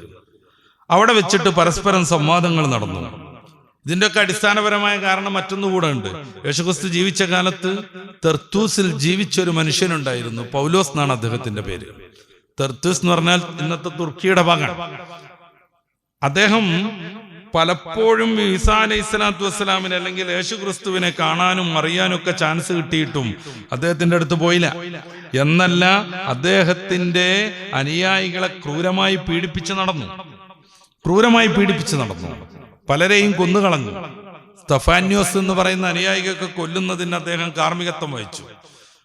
ഇന്നും ബൈബിളിൽ കാണുന്ന അപ്പോസ്തല പ്രവർത്തികളുടെ 2-ാം അധ്യായത്തിൽ നമുക്കത് വിശദമായി കാണാൻ പറ്റും. അങ്ങനെ ആക്രമിച്ച് തീർത്തിട്ട് ഈ യേശുവിന്റെ സമൂഹത്തെ നശിപ്പിക്കാൻ പറ്റൂല എന്ന് ബോധ്യമായപ്പോ അദ്ദേഹം ഒരു നാടകം കളിക്കാൻ തീരുമാനിച്ചു എന്നാണ് ചരിത്ര പണ്ഡിതന്മാർ പറയണത്. അസംബന്ധമായി നിരവധിയായ ഗ്രന്ഥങ്ങളുണ്ട്, മലയാളത്തിലും ഇംഗ്ലീഷിലും അറബിയിലൊക്കെ. അങ്ങനെ അദ്ദേഹം ഡമസ്കസിലേക്ക് യേശുവിന്റെ അനുയായികളെ ആക്രമിക്കാനും കൊല ചെയ്യാനും വേണ്ടി പോകുന്ന സന്ദർഭത്തിൽ യേശു പ്രത്യക്ഷനായി എന്നെ ശിഷ്യനാക്കി എന്നൊരു വർത്താനം പറഞ്ഞുണ്ടാക്കി. അദ്ദേഹത്തിന്റെ അടുത്ത അനുയായിയും ശിഷ്യനുമായ ലൂക്കോസ് എഴുതിയ അപ്പോസ്തല പ്രവർത്തികൾ എന്ന പുസ്തകത്തിന്റെ 9-ാം അധ്യായത്തിന്റെ 3-ാമത്തെ വചനത്തിൽ നമുക്കിത് കാണാൻ പറ്റും. ഈ സംഗതിക്ക് ശേഷം അദ്ദേഹത്തെ അടുപ്പിച്ചില്ല യേശുവിന്റെ യഥാർത്ഥ ശിഷ്യന്മാർ. യേശുവിന്റെ യഥാർത്ഥ സഭ പത്രോസിന്റെയും യാക്കോബിന്റെയും ഒക്കെ നേതൃത്വത്തിൽ അന്ന് ജെറൂസലേം കേന്ദ്രീകരിച്ച് നടന്നു വരുന്നുണ്ടായിരുന്നു. അവരിദ്ദേഹത്തെ അടുപ്പിച്ചില്ല. അവർ തമ്മിലുള്ള വിവിധങ്ങളായ സംവാദങ്ങളുണ്ട്. ഇദ്ദേഹത്തെ പുറത്താക്കുന്നതുണ്ട്, ഇദ്ദേഹത്തെ ഒളിപ്പിച്ചു വെക്കുന്നതുണ്ട്, അദ്ദേഹത്തെ ഒരു വലിയ ചട്ടിയിൽ വെച്ചിട്ട് ജെറൂസലേം ദേവാലയത്തിൽ നിന്ന് ഒളിപ്പിച്ച് പുറത്തു കൊണ്ടുപോകുന്നതുണ്ട്. ഇദ്ദേഹം പ്രധാനപ്പെട്ട 15 മാറ്റങ്ങൾ യേശുക്രിസ്തു പഠിപ്പിച്ച ദൈനിൽ നടത്തിയുണ്ടാക്കി. അതിൽപ്പെട്ട ഒന്നാണ് ഇനി മുതൽ പഴയ നിയമം സ്വീകാര്യമല്ല എന്ന് പറയുന്നൊരു നിയമം. ഇത് ബൈബിൾ വിരുദ്ധമാണ്. മത്തായിയുടെ സുവിശേഷത്തിന്റെ 5-ാം അധ്യായത്തിന്റെ 17-ാമത്തെ വചനത്തിൽ യേശുക്രിസ്തു പറയുന്നുണ്ട്, ന്യായപ്രമാണത്തെയും പ്രവാചകന്മാരെയും നീക്കാൻ വേണ്ടി ഞാൻ വന്നു എന്ന് നിരൂപിക്കരുത്. നീക്കാനല്ല, നിവർത്തിപ്പാനത്രേ ഞാൻ വന്നത്. തൗറാത്ത് വിശദീകരിക്കാനാണ് അദ്ദേഹം വന്നത് എന്ന് ഖുർആനും പറയുന്നുണ്ട്. പക്ഷേ ഈ തൗറാത്ത് സ്വീകാര്യമല്ലെന്ന് അദ്ദേഹം പഠിപ്പിച്ചു. പരിച്ഛേദന പാടില്ലെന്ന് പറഞ്ഞു. പരിച്ഛേദന പറഞ്ഞാൽ ഖിത്താൻ കഴിക്കൽ. ഈസാ അലൈഹി സ്വലാത്തു വസ്സലാം 7-ാം ദിവസം ഖിത്താൻ കഴിച്ചു എന്ന് ലൂക്കോസിന്റെ ബൈബിൾ 2-ാം അധ്യായത്തിൽ കാണാം നമുക്ക്. ഇതിനി പാടില്ല എന്ന് അദ്ദേഹം പറഞ്ഞു. ഇങ്ങനെ അദ്ദേഹം മാറ്റം വരുത്തി മറ്റൊരു മതം സൃഷ്ടിച്ച് യേശുക്രിസ്തുവിനെ തന്നെ ദൈവത്തിന്റെ നിരയിലേക്ക് എത്തിച്ചു. ഈ സംഘർഷം വ്യാപകമായി. അങ്ങനെ വന്നപ്പോ യാക്കോബിന്റെയും പത്രോസിന്റെയും ഒക്കെ ശിഷ്യന്മാരും ഇദ്ദേഹം പഠിപ്പിച്ച ശിഷ്യന്മാരും തമ്മിലുള്ള സംഘട്ടനം ക്രൈസ്തവ ലോകത്ത് വമ്പിച്ച ഭീഷണിയായി. അത് തന്റെ ഭരണത്തെ ബാധിക്കുമോ എന്ന് തോന്നിയപ്പോഴാണ് കോൺസ്റ്റന്റൈൻ 2-ാമൻ നിക്കായിൽ കൗൺസിൽ വിളിക്കുന്നതും ഈ 2 ആശയത്തെയും ഒന്നാക്കാനുള്ള ശ്രമം നടത്തുന്നതും. അതിന്റെ ഭാഗമായിട്ടാണ് അദ്ദേഹം ആരാധിച്ചിരുന്ന സൂര്യദേവൻ, റോമക്കാര് സൂര്യനായിരുന്നു ആരാധിച്ചിരുന്നത്, അദ്ദേഹത്തിന്റെ കുറെ അടിസ്ഥാന കാര്യങ്ങൾ ക്രിസ്തുമതത്തിലേക്ക് കയറി കൂട്ടുന്നത്. ഉദാഹരണമായിട്ട് ഡിസംബർ 25 യേശു ജനിച്ചു എന്നുള്ളത് ഒരിക്കലും സാധ്യമല്ലെന്നാണ് ബൈബിൾ പണ്ഡിതന്മാർ പറയുന്നത്. പക്ഷെ സൂര്യൻ ജനിച്ചു എന്ന് പറയുന്ന ദിവസമായിരുന്നു ഡിസംബർ 25. അത് ക്രൈസ്തവരുടെയും പ്രധാന ദിവസമാക്കി മാറ്റി. ശബ്ബത്ത് ബൈബിള് പരിശോധിക്കുക. സബത്ത് ശനിയായിരുന്നു അവരുടെ ആരാധനാ ദിവസം. ശനിയിൽ ലംഘിച്ച് ആരാധനക്കപ്പുറം മീൻ പിടിക്കാൻ പോയതുകൊണ്ടാണ് കുറെ ആളുകളെ കുരങ്ങന്മാരാക്കി മാറ്റിയതൊക്കെ. ശനിയായിരുന്നു അവരുടെ ആരാധനാ ദിവസം. ആ ശനിയിൽ നിന്ന് സൂര്യൻ ജനിച്ചുവെന്ന് റോമക്കാർ വിശ്വസിക്കുന്ന സൺഡേ സൂര്യന്റെ ദിവസത്തിലേക്ക് അവരുടെ ആരാധനാ ദിവസത്തെ മാറ്റി പ്രതിഷ്ഠിച്ചു. ഇങ്ങനെ കുറെ സംഗതികൾക്കൊടുവിലാണ് ത്രിയേകത്വം എന്ന് പറയുന്ന ദൈവവിശ്വാസം ക്രൈസ്തവർക്കിടയിൽ കടന്നു വരുന്നത്. പരിശുദ്ധ ഖുർആൻ പറയുന്നുണ്ട്, ലഖദ് കഫറല്ലദീന ഖാലു ഇന്നല്ലാഹ സാലിസു സലാസ. അവിശ്വാസമാണ് തൃത്വം. ലഖദ് കഫറല്ലദീന ഖാലു ഇന്നല്ലാഹ സാലിസു സലാസ. അല്ലാഹു ത്രിയേകനാണെന്ന് പറയുന്നവർ വഴിപഴച്ചിരിക്കുന്നു. പിന്നീട് AD 380 ഡമസ്കസ് സുവിശേഷത്തിൽ വെച്ച് സുന്നഹദോസിൽ വെച്ച് ഈ ദൈവനിരയിലേക്ക് പരിശുദ്ധാത്മാവ് കൂടെ കടന്നു വരുന്നത്. അത് ചരിത്രത്തിന്റെ മറ്റൊരു ആന്തോളനമാണ്. മുത്തറസൂൽ സല്ലല്ലാഹു അലൈഹി വസല്ലം തങ്ങൾ കടന്നു വരുന്ന സന്ദർഭത്തിലുള്ള ദൈവവിശ്വാസം ഇതായിരുന്നു. ഒരു വശത്ത് റോമക്കാർ ത്രിമൂർത്തി സങ്കല്പത്തെ വിശ്വസിച്ചിരുന്നു. നമ്മുടെ ഇന്ത്യൻ ഫിലോസഫിയിലും ബ്രഹ്മാവ്, വിഷ്ണു, ശിവൻ എന്ന് പറയുന്ന ത്രിമൂർത്തി സങ്കല്പം നമുക്ക് കാണാം.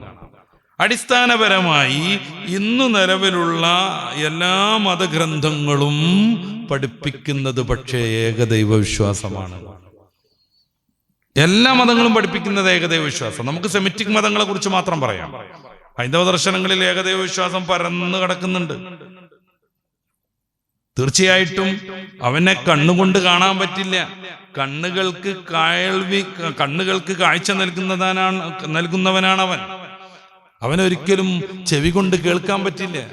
ചെവിക്ക് കേൾവി നൽകുന്നവനാണവൻ എന്നൊക്കെ കേനോപനിഷത്തിന്റെ 1-ാം അധ്യായത്തിന്റെ 6-7 വചനങ്ങളിൽ നമുക്ക് കാണാൻ പറ്റും. കണ്ണുകൊണ്ട് കാണാൻ പറ്റൂല. ചുറ്റുശാന പക്ഷതി ഏന ചംശുംക്ഷി പക്ഷതി തദൈവ ബ്രഹ്മത്വം വിദ്ധി. ഇപ്രകാരം തന്നെ കേൾക്കാൻ പറ്റൂല ദൈവത്തെ. ശ്രോണേതനുശ്രണോതിയേത ശ്രോതമിതം ശ്രുതം. കേൾക്കാൻ പറ്റൂല. ദൈവത്തിന്റെ ശബ്ദം നമുക്ക് കേൾക്കാൻ പറ്റൂല. നേരത്തെ നമ്മൾ പറഞ്ഞു. പിന്നെ എന്താ മാർഗം? പ്രവാചകന്മാർ വന്നത് പഠിപ്പിച്ചു തരും. നമുക്ക് സെമിറ്റിക് മതങ്ങളെ കുറിച്ച് പറയാം. കാരണം ഇസ്ലാമിനോട് ഏകദേശം ഇങ്ങനെ കൺസെപ്റ്റിലൊക്കെ ഒത്തു നിൽക്കുന്ന ദൈവം, പ്രവാചകൻ, കിതാബ്, പരലോകം, സ്വർഗം, നരകം, ഇങ്ങനത്തെ വിഷയത്തിലൊക്കെ ഇങ്ങനെ ഒത്തു നിൽക്കുന്ന മതമാണ് സെമിറ്റിക് മതങ്ങൾ, ജൂതമതം, ക്രിസ്തുമതമൊക്കെ. ആ മതങ്ങളിൽ ഇങ്ങനെയുള്ള സംഭവങ്ങൾ ധാരാളമായി പറഞ്ഞു. പരലോകത്തെ കുറിച്ച് പറഞ്ഞു, സ്വർഗത്തെയും നരകത്തെയും കുറിച്ച് പറയുന്നു. റസൂലുള്ളാഹി സ്വല്ലല്ലാഹു അലൈഹി വസല്ലം തങ്ങൾ വരുന്ന ആ സന്ദർഭത്തിൽ AD 325 ഈ നിക്കിയ കൗൺസിൽ നടന്നത്. മുത്തറസൂൽ വരുന്നത് AD 600 സംതിങ്ങിലല്ലേ. ആ സമയമാകുമ്പോഴേക്ക് ക്രൈസ്തവ ലോകത്ത് ഏകദേശം തൃത്വം വ്യാപകമായിരുന്നു. റസൂലുള്ളാഹി സ്വല്ലല്ലാഹു അലൈഹി വസല്ലം തങ്ങൾ കടന്നു വന്നു. അവിടുന്ന് ഏക സത്യ ഇലാഹിനെ കുറിച്ച് പറഞ്ഞു. അന്ന് റസൂൽ വരുമ്പോ ആ മക്ക പശ്ചാത്തലം എന്താണ്? നേരത്തെ ഞാൻ സൂചിപ്പിച്ചു, നിരവധിയായ പ്രതിഷ്ഠകളെ വെച്ച് ആരാധിക്കുകയാണ് അവർ. അപ്പോഴും അവർക്ക് ഒരു വിശ്വാസം ഉണ്ടായിരുന്നു, ഏതോ ഒരു പൊതു ദൈവം, അതൊരു വലിയ സംഭവമാണെന്ന് അവർ അംഗീകരിച്ചിരുന്നു. പക്ഷെ ഖുർആനിൽ പലയിടങ്ങളിൽ പറയുന്നുണ്ട്, അവരോട് ചോദിച്ചു നോക്കുക, മഴ ആര് വർഷിപ്പിക്കുന്നു? അവർ പറയും അല്ലാഹ് എന്ന് പറയും.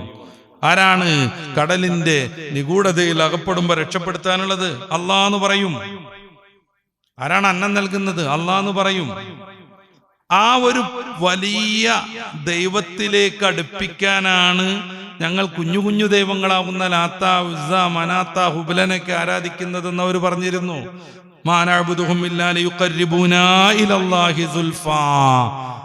മഹാദൈവത്തിലേക്ക് ഞങ്ങൾ അടുപ്പിക്കാനാണ് ഞങ്ങൾ കുഞ്ഞു കുഞ്ഞു ദൈവങ്ങൾക്ക് ആരാധന അർപ്പിക്കുന്നത്. ഇത് പക്ഷേ അല്ലാഹുവിന്റെ റസൂൽ സല്ലല്ലാഹു അലൈഹി വസല്ലമ തങ്ങൾ പഠിപ്പിച്ച ദൈവമായിരുന്നോ? ഇത് പക്ഷേ അല്ലാഹുവിന്റെ റസൂൽ സല്ലല്ലാഹു അലൈഹി വസല്ലമ തങ്ങൾ പഠിപ്പിച്ച ദൈവമായിരുന്നോ?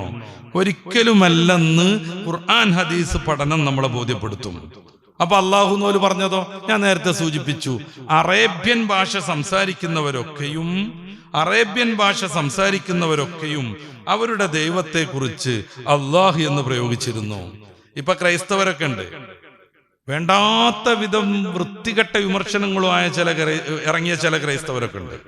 ഞാൻ ഈയിടെ ഫാദർ മരിയൻ ജോസഫ് എന്ന് പറയുന്ന മനുഷ്യന്റെ ഒരു പ്രസംഗം കേട്ടു. അദ്ദേഹം പറയുന്നത് അല്ലാഹ് എന്ന് പറഞ്ഞിട്ടുണ്ടെങ്കിൽ ബാൽദൈവാണെന്നാണ്. ബാൽദൈവം എന്ന് പറഞ്ഞാൽ ബൈബിൾ പഴയ നിയമത്തിൽ പറയുന്ന ഒരു നിഗൂഢ ദൈവമാണ്. അല്ലെങ്കിൽ അയാൾ പറയാണത് അല്ലാഹ് എന്ന് പറഞ്ഞാൽ ലാത്തയാണ്. ലാത്തന്റെ പേരാണ് അല്ലാഹ്. അപ്പൊ അല്ലാഹ് ആളിങ്ങനെ കുറെ ശ്വാസം വിട്ടൊക്കെ ബാളം വെക്കുന്നുണ്ട്.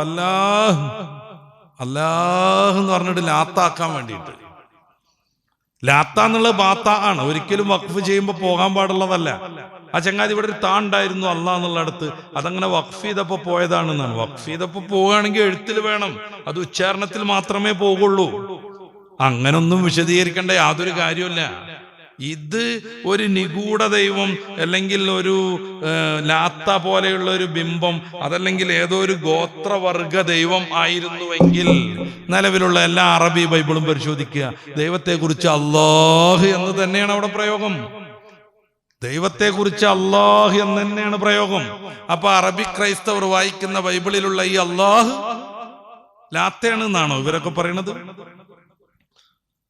മനുഷ്യരെ തെറ്റിദ്ധരിപ്പിക്കാൻ വേണ്ടി മാത്രം ഇറങ്ങിയ കുറെ ആളുകളുണ്ട്. അതുകൊണ്ടാണ് ഞാനത് പരാമർശിക്കുന്നത്. ഇവർ പറയുന്നത് പ്രകാരം അല്ലാഹു ലാത്തയാണെങ്കിൽ അറബി ബൈബിളിലുള്ള എല്ലാ ദൈവത്തെയും ദൈവപ്രയോഗവും അല്ലാഹു എന്ന് തന്നെയാണ്.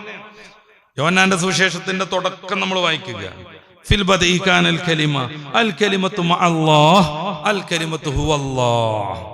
ആദിയിൽ വചനമുണ്ടായിരുന്നു, വചനം ദൈവത്തോടൊപ്പമായിരുന്നു, വചനം ദൈവം തന്നെയായിരുന്നു എന്ന് മലയാളം ബൈബിൾ.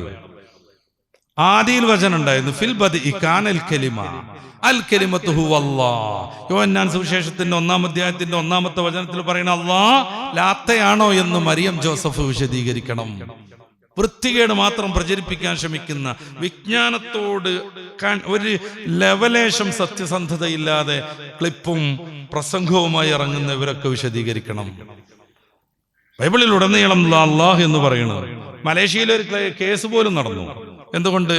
അവര് പ്രയോഗിക്കുന്ന മലായി ഭാഷയിലുള്ള ഈ ദൈവത്തെക്കുറിച്ചുള്ള പ്രയോഗം മാത്രമേ ഇനി ക്രിസ്ത്യാനികൾ പ്രയോഗിക്കാൻ പാടുള്ളൂ എന്ന് ഗവൺമെന്റ് ഒരു നിയമം കൊണ്ടുവന്നു. കാരണം അവർ ഈ അള്ളാഹെന്നും പറഞ്ഞിട്ട് പല ജാതി ഈ തിരുപ്പം പണികളൊക്കെ ഉണ്ടാക്കിയപ്പോൾ അങ്ങനെ ഒരു നിയമം കൊണ്ടുവന്നു. അപ്പൊ ഒരു സുപ്രീം കോടതിയിൽ പോയി. 10% മലേഷ്യയിൽ ക്രിസ്ത്യാനികൾ ഉള്ളത്. അവർ വാദിച്ചത് എന്താണ്? ഞങ്ങൾക്കും അള്ളാഹ് എന്ന് പ്രയോഗിക്കാനുള്ള അവകാശം കിട്ടണം എന്നായിരുന്നു. അതേക്കുറിച്ച് യൂറോപ്യൻ പത്രങ്ങൾ, ക്രൈസ്തവ നിയന്ത്രണത്തിലുള്ള പത്രങ്ങളൊക്കെ എഴുതി ഇത് മതസ്വാതന്ത്ര്യത്തിനെതിരാണ്. കാരണം അള്ളാഹ് എന്ന് പ്രയോഗിക്കാൻ എല്ലാവർക്കും അർഹത ഉണ്ട്. നമ്മുടെ കേരളത്തിലിരിക്കുന്ന ആടെന്തറിയുന്നു അങ്ങാടി വാണിഭം. എന്നിട്ട് ഇവിടെ നിന്നാണ്ട് പ്രസംഗിറക്കാണ്. അള്ളാഹ് എന്ന് പറഞ്ഞാൽ ലാത്തയാണ്, അത് നികൃഷ്ട ദൈവമാണ്, അതേതോ ഒരു ബിംബമോ പ്രതിഷ്ഠയോ ആണെന്ന് കേരളത്തിലിരുന്ന് പ്രസംഗിറക്കുക മാരിയ ജോസഫിനെ പോലെയുള്ള ആളുകൾ. ലോകാടിസ്ഥാനത്തിൽ എന്ത് നടക്കുന്നു? മലേഷ്യയിൽ അള്ളാഹ് എന്ന് പറയാൻ വേണ്ടി ഞങ്ങൾക്ക് അനുമതി തരണം എന്നും പറഞ്ഞിട്ട് ക്രിസ്ത്യാനികൾ കോടതിയെ സമീപിക്കുക. ആദ്യം അവർക്ക് അനുകൂലമായ വിധി വന്നു, പിന്നീട് അവർക്ക് പ്രതികൂലമായ വിധി വന്നു, പിന്നെയും അവർ ഉയർന്ന കോടതിയിൽ പോയി. ആ വ്യവഹാരം എപ്പോഴും നടന്നുകൊണ്ടിരിക്കുന്നുണ്ട് എന്നാണ് എനിക്ക് തോന്നുന്നത്. അത് അവസാനിച്ച വാർത്ത ശ്രദ്ധയിൽപ്പെട്ടിട്ടില്ല. ഇതേക്കുറിച്ച് യൂറോപ്പിലുള്ള വിവിധങ്ങളായ ക്രൈസ്തവ പത്രങ്ങളൊക്കെ എഴുതി മതസ്വാതന്ത്ര്യത്തിന് വിരുദ്ധമാണ്. ബൈബിളിൽ ഉടനീളം പ്രയോഗിക്കുന്നത് ദൈവത്തെക്കുറിച്ച് അള്ളാഹ് എന്ന പദമാണ്. എന്തുകൊണ്ട്? ഞാൻ നേരത്തെ പറഞ്ഞു, ഏറ്റവും അർഹതയോടുകൂടെ വിശ്വസിക്കാൻ പറ്റുന്ന ഇലാഹിനാണ് അള്ളാഹ് എന്ന് പറയാം.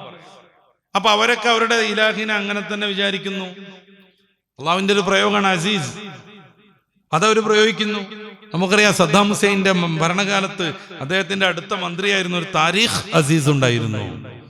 അദ്ദേഹം ക്രിസ്ത്യാനിയാണ്, അസീസ്. അപ്പൊ എന്നിട്ട് നമ്മുടെ നാട്ടിലിരുന്ന് ലോകത്തെക്കുറിച്ചോ വിജ്ഞാനത്തെക്കുറിച്ചോ ഒന്നും അറിയാതെ ഓരോന്ന് പറഞ്ഞുകൊണ്ടിരിക്കുക. മക്കാ മുശ്രിക്കുകളും അവർ വിശ്വസിക്കുന്ന ആ പ്രധാന ദൈവത്തെ അവരെന്ത് വിളിച്ചിരുന്നു? അള്ളാഹ് എന്ന് വിളിച്ചിരുന്നു. പക്ഷേ പരിശുദ്ധ ഖുർആൻ സൂറത്തു സുമറിൽ കൃത്യമായ രീതിയിൽ പഠിപ്പിച്ചു, വമാ ഖദറുല്ലാഹ ഹഖ്ഖ ഖദരി, വമാ ഖദറുല്ലാഹ ഹഖ്ഖ ഖദരി. അള്ളാഹുവിനെ പക്ഷെ അവർ വേണ്ട വിധം മനസ്സിലാക്കിയില്ല, മനസ്സിലാക്കേണ്ടത് പ്രകാരം അവർ മനസ്സിലാക്കിയില്ല.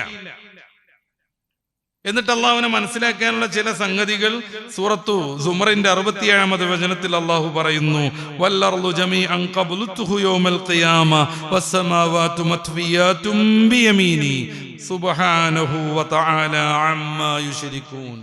സർവശക്തനാണ് പടച്ച തമ്പുരാൻ. ഇവരെ മനസ്സിലാക്കിയ കുഞ്ഞു കുഞ്ഞു പ്രതിഷ്ഠകളല്ല. അള്ളാഹു എന്ന രീതിയിൽ ഇവര് കൊണ്ടു നടക്കുന്ന ഒരു വിശ്വാസമുണ്ട്. അത് അവരുടെ ഭാഷയിൽ അതേക്കുറിച്ച് അവർ അള്ളാഹ് എന്ന് പ്രയോഗിച്ചാലും അതല്ല ഇസ്ലാം പഠിപ്പിക്കുന്ന അള്ളാഹു. അപ്പൊ മക്കാ മുശ്രിക്കീങ്ങൾ തൗഹീദിന്റെ ആളുകളായിരുന്നു എന്നൊക്കെയുള്ള ചില പ്രചാരണങ്ങൾ നമ്മുടെ നാട്ടിലൊക്കെ കേൾക്കാം. വമാ ഖദറുല്ലാഹ, അവരും അള്ളാഹുവിനെ വേണ്ട വിധം മനസ്സിലാക്കിയിട്ടില്ല. മക്കാ മുശ്രിക്കുകൾ അള്ളാഹുവിനെ വേണ്ട വിധം മനസ്സിലാക്കിയില്ല. അതുകൊണ്ടാണ് അവർ അള്ളാഹുവിനൊരു വിഹിതവും അവരുടെ ലാത്ത ഉസ്സ പോലെയുള്ള ദൈവങ്ങൾക്കൊക്കെ ഒരു വിഹിതവും കൊയ്ത്ത് നടന്നാൽ മാറ്റിവെക്കും. ഖുർആൻ പറയാം. പക്ഷേ അള്ളാഹുവിന്റെ വിഹിതം അവർ മെല്ലെ ദൈവങ്ങൾക്ക് തന്നെ തട്ടിപ്പാക്കാൻ നോക്കും. ഒന്ന്. രണ്ടാമത് ഖുർആൻ പറഞ്ഞു, നിങ്ങളാരും മക്കാ മുശ്രിക്കീങ്ങളുടെ ദൈവങ്ങളെ കുറ്റം പറയരുത്, കാരണം അവർ അള്ളാഹുവിനെ കുറ്റം പറയും. ആലോചിച്ച് നോക്കുക, നമ്മളെ ചിന്ത പ്രയോഗിക്കുക. ഇവർ അള്ളാഹുവിനെ വിശ്വസിച്ചിരുന്നുവെങ്കിൽ മുഅ്മിനീങ്ങൾ ലാത്തനെ കുറ്റം പറയുമ്പോൾ അവരൊരിക്കലും അള്ളാഹിനെ കുറ്റം പറയില്ല. കാരണം അത് അവരുടെയും ദൈവമാണല്ലോ. അവരല്ലാഹനെയാണ് വിശ്വസിച്ചതെങ്കിൽ, മുസ്ലിങ്ങൾ പഠിപ്പിക്കുന്ന മുത്തറസൂൽ പഠിപ്പിച്ച അള്ളാഹുവാണ് അവരും വിശ്വസിക്കുന്ന അള്ളാഹു എങ്കിൽ, മുഅ്മിനീങ്ങളാകുന്ന മനുഷ്യന്മാർ ലാത്തനെ കുറിച്ചൊന്നും പറയരുത് എന്നുള്ള നിരോധനത്തിന്റെ കാര്യമില്ല. കാരണം അവരൊരിക്കലും ലാത്തനെ മുഅ്മിനീങ്ങൾ കുറ്റം പറഞ്ഞാൽ, ലാത്തയുടെ കുഴപ്പം വിശദീകരിച്ചാൽ അവർ അള്ളാഹുവിലേക്ക് കടക്കൂല. കാരണം അവരും വിശ്വസിക്കണ്ടാരെ അള്ളാഹുവിനെ, പക്ഷെ അവർ വിശ്വസിക്കുന്നത് ആ അള്ളാഹുവിനെ അല്ല. അതുകൊണ്ട് അവർ അള്ളാഹുവിനെ കുറ്റം പറയും. അക്കാരണത്താൽ നിങ്ങൾ ലാത്തയെയും ഉസ്സയെയും കുറ്റം പറയരുത് എന്ന് ഖുർആൻ പറയാം. എന്നല്ല, നമ്മൾ ഇന്ന് ചർച്ച ചെയ്യുന്ന സൂറത്തുൽ കാഫിറൂൻ വ്യക്തല്ലേ? യാ അയ്യുൽ കാഫിറൂൻ ലാ അഅ്ബുദു മാ തഅ്ബുദൂൻ. നിങ്ങൾ ആരാധിക്കണ അല്ലാഹു എന്ന് പറയുന്ന ഒരു സത്വമുണ്ട്, അതിനെ ഞാൻ ആരാധിക്കൂല, അത് വേറെ സാധനമാണ്. വല അൻതും ആബിദൂന മാ അഅ്ബുദു, ഞാൻ ആരാധിക്കുന്ന സർവശക്തനാകുന്ന അല്ലാഹു ഉണ്ട്. സൃഷ്ടി സ്ഥിതി സംഹാരത്തിന്റെ ഉടമസ്ഥൻ. സൃഷ്ടി ഒരാൾ, സ്ഥിതി മറ്റൊരാൾ, സംഹാരം മറ്റൊരാൾ, അങ്ങനൊന്നുമില്ല. സൃഷ്ടി സ്ഥിതി സംഹാരത്തിന്റെ ഉടമസ്ഥൻ. അപ്പൊ ഞാൻ ആരാധിക്കുന്ന അള്ളാഹുവിനെ നിങ്ങൾ ആരാധിക്കുന്നില്ല, നിങ്ങൾ ആരാധിക്കുന്ന അള്ളാഹുവിനെ ഞാനോട്ട് ആരാധിക്കാൻ പോണില്ല, ഇതുവരെ ആരാധിച്ചിട്ടുമില്ല. എന്താ അതിന്റെ വളരെ ലളിതമായ തീർപ്പ് എന്താണ്? മക്കാ മുശ്രിക്കീങ്ങൾ ഒരിക്കലും മുത്തറസൂൽ പഠിപ്പിച്ച അള്ളാഹുവിനെ അറിഞ്ഞിട്ടില്ല, മനസ്സിലാക്കിയിട്ടില്ല. അറിഞ്ഞാലും മനസ്സിലാക്കിയാലും അവരൊരിക്കലും അള്ളാഹുവിനെ വിശ്വസിച്ചിട്ടില്ല. പിന്നെ അവരുടെ ഭാഷാ പ്രയോഗം അനുസരിച്ച് അവർ അവരുടേതായ ഒരു ദൈവത്തിന് അള്ളാഹ് എന്ന് പേരിട്ടിരുന്നു. ആരാണ് കടലിൽ നിന്ന് രക്ഷപ്പെടുത്തുക, ആ ദൈവമാണ് എന്നർത്ഥത്തിൽ അവർ അള്ളാഹ് എന്ന് പറഞ്ഞിരുന്നു. പടച്ച റബ്ബ് പക്ഷേ ഇതിൽ നിന്നൊക്കെ മുക്തനാണ്. ഇവിടെ തന്നെ നോക്കൂ നിങ്ങൾ, ഇവര് ശിർക്ക് വെക്കുന്ന എല്ലാ സംഗതികളെക്കാളും അത്യുന്നതനാണ് പടച്ച റബ്ബ്. അവൻ ഹയ്യാണ്, ഖയ്യൂമാണ്, ലാ തഅഖുദുഹു സിനത്തും വലാ നൗം. അവന് ക്ഷീണം ഉണ്ടാവില്ല, തളർച്ച ഉണ്ടാവില്ല, പതർച്ച ഉണ്ടാവില്ല. അവൻ ക്ഷീണിച്ച് കരയില്ല, അവൻ വിശന്നിട്ട് കരഞ്ഞു പോവില്ല. ദൂരെ അത്തിപ്പഴം കാണുന്ന കരുതിയിട്ട് ചെന്നിട്ട് അത്തിമരത്തിൽ കായ കാണാഞ്ഞിട്ട് കരയൂല. അവൻ ആരും കൊല്ലൂല, അവൻ അമ്പെയ്ത്ത് ആരും നശിപ്പിക്കൂല. അവന് മക്കളുണ്ടാവില്ല, അവന് ഭാര്യമാരുണ്ടാവില്ല. ഒന്നല്ല, നിരവധിയായ ഭാര്യമാരുടെ ഒരു സമുച്ചയത്തിൽ ജീവിക്കുന്ന ദൈവം അല്ലേ അല്ല. ലാ തഅഖുദുഹു സിനത്തും വലാ നൗം ലഹു മാ ഫിസ് സമാവാതി വമാ ഫിൽ അർള്. നമ്മൾ ഈ കാണുന്ന ബ്രഹ്മാണ്ടം, അതിനപ്പുറം നമ്മൾ കാണാത്ത അനന്തകോടി താരകങ്ങൾ, ഗ്രഹങ്ങൾ, ഉപഗ്രഹങ്ങൾ, കോമറ്റുകൾ, ഗാലക്സികൾ, ഇതെല്ലാം പടച്ച റബ്ബിന്റെ നിയന്ത്രണത്തിലാണ്. അവൻ സൃഷ്ടിച്ചതാണ്, അവൻ മാത്രം സൃഷ്ടിച്ചതാണ്. സൃഷ്ടിക്കാതെ സംഗതി ഒന്നും ഉണ്ടാവില്ല, അത് വേറൊരു കാര്യം.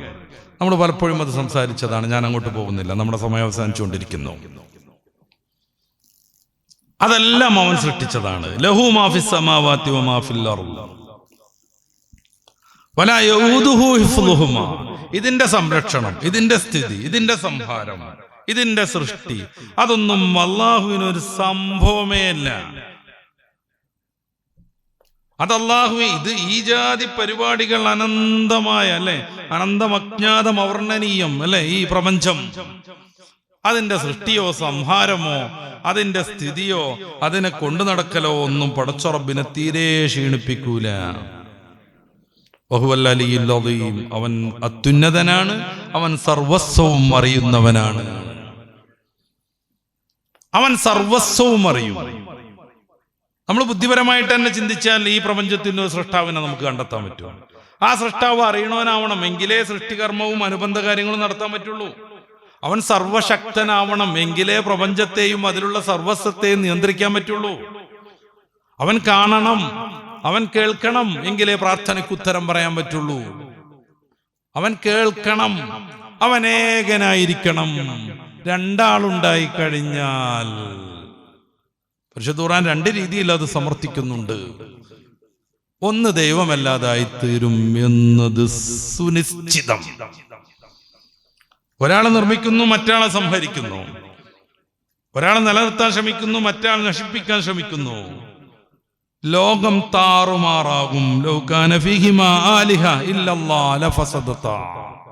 ആകാശഭൂമിയിൽ അല്ലാഹു അല്ലാത്ത മറ്റൊരു ദൈവമുണ്ടെങ്കിൽ രണ്ടും തകർന്നു തരിപ്പണമാകും. അല്ലെങ്കിൽ അവർ രണ്ടുപേരും ഒരു അഡ്ജസ്റ്റ്മെന്റിലെത്തണം. ഞാൻ അങ്ങനെ നിർമ്മിക്കാൻ പോണ ഒരു സാധുവിനെ നീ ഒരിക്കലും നശിപ്പിക്കരുത്, സഹകരിക്കണം ഒരു ദൈവം മറ്റേ ദൈവത്തോട് പറയണം. അപ്പോ അത് ദൈവമല്ലാതാവും. കാരണം ഇദ്ദേഹത്തിന്റെ സൃഷ്ടിസ്ഥിതി സംഹാരം നടക്കണമെങ്കിൽ മറ്റേയാളെ ആശ്രയിക്കണം, മറ്റേയാൾ സഹകരിച്ചു കൊടുക്കണം. രണ്ടുപേരും അതോടൊപ്പം ദൈവമല്ലാതെയായി തീരും. അവൻ ഏകനാകണം, അവൻ ഏകനാവണം. ഏകനല്ലാത്ത വേറൊന്നിലേക്ക് ആശ്രയിക്കേണ്ടി വരുന്നവൻ ഒരിക്കലും ദൈവമല്ല, ആരാധ്യനല്ല, സൃഷ്ടാവല്ല, സ്ഥിതി സംഹാരത്തിന്റെ കർത്താവല്ല. അതുകൊണ്ടാണ് പടച്ച റബ്ബ് ഖുർആനിൽ ഉടനീളം നമ്മളോട് പഠിപ്പിക്കുന്ന ഏറ്റവും പ്രധാനപ്പെട്ട യാഥാർത്ഥ്യം അല്ലാഹു ഏകനാണ്. അറിയണേ, മനസ്സിലാക്കണേ, ഉറപ്പിക്കണേ, വിശ്വസിക്കണേ, അല്ലാഹു അല്ലാതെ മറ്റൊരാരാധ്യരുമില്ല. സൂറത്ത് മുഹമ്മദിൽ അല്ലാഹു വിശദീകരിക്കുകയാണ്. അപ്പോൾ പ്രവാചകർ സല്ലല്ലാഹു അലൈഹി വസല്ലമ തങ്ങളുടെ മുന്നുള്ള വിശ്വാസം, പിന്നെയുള്ള വിശ്വാസമൊക്കെ അടിസ്ഥാനപരമായി ഏകദൈവത്തായിരുന്നു. പിന്നീട് പല പല സന്ദർഭങ്ങളിൽ ജനങ്ങൾ അതിൽ നിന്ന് വ്യതിചലിച്ചു. അതിന് കാരണങ്ങളുണ്ട്. ചില ആളുകൾ ഈ ആത്മീയ സംഗതികളെ സമ്പൂർണമായി നിരാകരിച്ചു, ഒരു വരണ്ട ഇസ്ലാമിനെ സമർത്ഥിക്കാൻ ശ്രമിച്ചു. വേറെ കുറെ ആളുകളോ ഈ ആത്മീയതയുടെ ചുളിവിലൂടെ അങ്ങോട്ട് കേറിപ്പോയി ശിർക്ക് തൗഹീദാകുന്നു, തൗഹീദ് ശിർക്കാകുന്നു, സൃഷ്ടികളെ ദൈവങ്ങളാക്കുന്നു. കേരളത്തിൽ ട്രെൻഡായി ചർച്ച ചെയ്യപ്പെട്ടുകൊണ്ടിരിക്കുന്ന ഒരു വിഷയം അതാണ്. സിയാമാരാ പടച്ചോനാണോ ചോദിക്കണവനോട് നീ ചൊല്ല്, ഒരുത്തം പാട്ടിറക്കിയതാണ്. മടവൂരാരാ പടച്ചോനാണോ ചോദിക്കണവനോട് നീ ചൊല്ല്. അതെ, ഞങ്ങളെ പടച്ചോൻ മടവൂരാണ് അറിയണം. ഇസ്ലാമിൽ ഒരു പൊടിക്ക് സ്ഥാനമില്ലാത്ത പാട്ട്. ആര് പറഞ്ഞു അത്? സർവം അറിയാത്ത ഒരാൾ എങ്ങനെ പടച്ചോനാകും? ജനിക്കുകയും മരിക്കുകയും ചെയ്ത ഒരാൾ എങ്ങനെ പടച്ചോനാകും? ഇതാണ് ഞാൻ പറഞ്ഞത്. പരിശുദ്ധ ഇസ്ലാം കുൻതും ഉമ്മത്തൻ വസത്തൻ, ആത്മീയതയെ നിരാകരിക്കാതെ വരണ്ട ഇസ്ലാം, വെറും ഒരു കുറച്ച് കർമ്മങ്ങൾ മാത്രം ചെയ്യുന്ന ഒരു ഇസ്ലാം എന്ന രീതിയിൽ പറയാതെ, എന്നാൽ ഈ ആത്മീയതയുടെ ചുളിവിലൂടെ പോയി മതവിരുദ്ധമായ കാര്യങ്ങൾ വിശ്വസിക്കാതെ പഠിപ്പിക്കാതെ മധ്യരീതിയിൽ നിൽക്കുന്നതാണ് പരിശുദ്ധ ഇസ്ലാം. മനുഷ്യന്മാര് കാട് കയറിപ്പോവുക, എന്നിട്ട് അതിനെ എതിർക്കുന്ന പണ്ഡിതന്മാരെ മൊത്തം ഭത്സിച്ച് നടക്കുക. നമ്മുടെ ഇടയിൽ ജീവിച്ചു മരിച്ചു പോയൊരു മനുഷ്യൻ, അദ്ദേഹം ധാരാളമായി ഇബാദത്ത് ചെയ്തിരുന്നു. അദ്ദേഹം നല്ല പണ്ഡിതനായിരുന്നു, കുറെ കാലം ദർസ് നടത്തിയിരുന്നു. പിന്നീട് ദർസിന്റെ ഇടയിൽ ആത്മീയമായ ചിന്ത കൂടി വരികയും അദ്ദേഹം ആ ഒരു രീതിയിലേക്ക് മാറുകയും, പിന്നെ ദർസില്ല, മറ്റു കാര്യങ്ങളൊന്നുമില്ല, ആരാധനയിലൂടെ മാത്രം മുന്നോട്ട് പോവുകയും ചെയ്തൊരു മനുഷ്യൻ. അർത്ഥത്തിൽ അദ്ദേഹം വലിയ മഹാനാണ്. പക്ഷെ അദ്ദേഹത്തെ പറഞ്ഞു പുകഴ്ത്തി പിന്നെ അദ്ദേഹം പടച്ചോനാണെന്നൊക്കെ പറയൽ, എന്നിട്ട് വിമർശനം വരുമ്പോ ന്യായീകരിച്ചിറങ്ങുക. ഞാൻ ഉദ്ദേശിച്ചത് ആലങ്കാരിക പ്രയോഗമായിരുന്നു. ആലങ്കാരിക പ്രയോഗം നടത്താൻ എന്തൊക്കെ വിഷയങ്ങളുണ്ട് ഈ ദുനിയാവിൽ? ആലങ്കാരികമായി കവിത രചിക്കാൻ എന്തൊക്കെ വിഷയങ്ങളുണ്ട് ഈ ദുനിയാവിൽ? അതേക്കുറിച്ചൊന്നുമല്ലാതെ കടുത്ത നിഫാഖും കടുത്ത കുഫറും വരും വിധത്തിലുള്ള പ്രയോഗങ്ങൾ മഹാപണ്ഡിതന്മാർ പഠിപ്പിച്ചിട്ടുണ്ട്. കുഫർ വരുന്ന കുറെ പദങ്ങളെ കുറിച്ച് മഹാപണ്ഡിതന്മാർ പഠിപ്പിച്ചിട്ടുണ്ട്, കുഫർ വരുന്ന കുറെ പ്രവൃത്തികളെ കുറിച്ച്. അതിൽ നിന്നൊക്കെ സമ്പൂർണമായി മാറി നിൽക്കലാണ് വിശ്വാസം. അതാണ് ദീൻ. ഞാൻ പറഞ്ഞല്ലോ, വരണ്ട ദീനുമല്ല, ആത്മീയത കൂടിയിട്ട് പിടുത്തം വിടുന്ന ദീനുമല്ല. അതിൻ്റെ ഇടയിൽ സൂക്ഷ്മശാലികളാകുന്ന പണ്ഡിതന്മാർ പഠിപ്പിച്ച വളരെ വിശുദ്ധമായൊരു ആദർശമുണ്ട്. ഖുൽ ഹാദിഹി സബീലി, ഇതാണ് എൻ്റെ മാർഗം. ഹബീബായ റസൂൽ സല്ലല്ലാഹു അലൈഹി വസല്ലം തങ്ങൾ ശിഷ്യരെ കൂട്ടിയിട്ട് ദീർഘമായൊരു വര വരച്ചു. എന്നിട്ട് കുറച്ച് ചെറിയ വരകളും ചുറ്റുഭാഗത്ത് വരച്ചു. എന്നിട്ട് പറഞ്ഞു, ഇതാണ് സിറാത്തുൽ മുസ്തഖീം, ഇതാണ് സുതാര്യമായ പാത, ഇതാണ് അവക്രമായ മാർഗം. അങ്ങോട്ടും ഇങ്ങോട്ടും കുറേ മാർഗങ്ങൾ, വഴികൾ, കുറേ ചെറിയ റൂട്ടുകൾ നിങ്ങൾ കാണുന്നു. അതിലൊരിക്കലും കയറരുത്, ഇതിലൂടെ മുന്നോട്ട് പോവുക. ആദിഹി സിറാത്തി മുസ്തഖീമ, ഇതാണ് എൻ്റെ കൃത്യമായ ഋജുവായ ഒരുവിധ വളവും തിരിവും പഴവുമില്ലാത്ത മാർഗം. ആ മാർഗത്തിലൂടെ മുന്നോട്ട് പോകണം. അള്ളാഹുവിലേക്ക് പൂർണ്ണമായി അടുക്കാൻ ശ്രമിക്കണം. പടച്ച റബ്ബ് നമ്മളെ കാണുന്നുവെന്ന ബോധം നമുക്കുണ്ടാകണം. ഓരോ പ്രവൃത്തി നടത്തുമ്പോഴും എൻ്റെ റബ്ബിന് ഇതിൽ താല്പര്യം ഉണ്ടാവുമോ എന്ന വിചാരം വേണം. നമ്മുടെ നാക്കിനെ പുറത്തേക്ക് എടുക്കുമ്പോഴേക്ക് ഞാൻ പറയാൻ പോകുന്ന വാക്ക്, പദം എൻ്റെ റബ്ബ് ഇഷ്ടപ്പെടുന്നതായിരിക്കുമോ എന്ന നല്ലൊരു ചിന്ത വേണം. അതിനുവേണ്ടി തന്നെ ശ്രമിച്ച കുറേ പൂർവികരുണ്ട്. മുമ്പ് ഞാൻ പറഞ്ഞതോർക്കുന്നു, അബൂബക്കർ സിദ്ദീഖ് റളിയല്ലാഹു അൻഹു ചെറിയൊരു മണിക്കല്ല് കടിച്ചു പിടിച്ചാണ് ജീവിച്ചിരുന്നത്. എന്തിന്? കേറി പറഞ്ഞു പോവാതിരിക്കാൻ. ഇമാമുൽ ഗസാലി ഇഹ്യാ ഉലൂമുദ്ദീനിൽ ബാബു അജായിബിൽ ഖുലൂബിൽ ഈ ചരിത്രം പറയുന്നുണ്ട്. ചെറിയൊരു കല്ല് കടിച്ചു പിടിക്കും, അതെടുത്തു മാറ്റിയിട്ട് ബോധപൂർവം സംസാരിക്കാനാകണം, കേറി പറയരുത് എന്നർത്ഥം. അങ്ങനെ പടച്ച റബ്ബിനെ യഥാവിധി വിശ്വസിച്ച് യഥാർത്ഥ മുഅ്മിനീങ്ങളായി ജീവിക്കാൻ അള്ളാഹു നമ്മെ അനുഗ്രഹിക്കുമാറാവട്ടെ. നമ്മുടെയും നമ്മുടെ പൂർവികരുടെയും എല്ലാ സത്കർമ്മങ്ങളും പടച്ച റബ്ബ് നമ്മിൽ നിന്ന് കബൂലാക്കട്ടെ, അവരിൽ നിന്ന് കബൂലാക്കട്ടെ. നമ്മിൽ നിന്ന് വന്ന എല്ലാ അഭാഗങ്ങളും അവൻ്റെ മഹദ് ഫദ്ല് കൊണ്ട് അവൻ വിട്ടുപുറത്ത് മാപ്പാക്കി തരട്ടെ.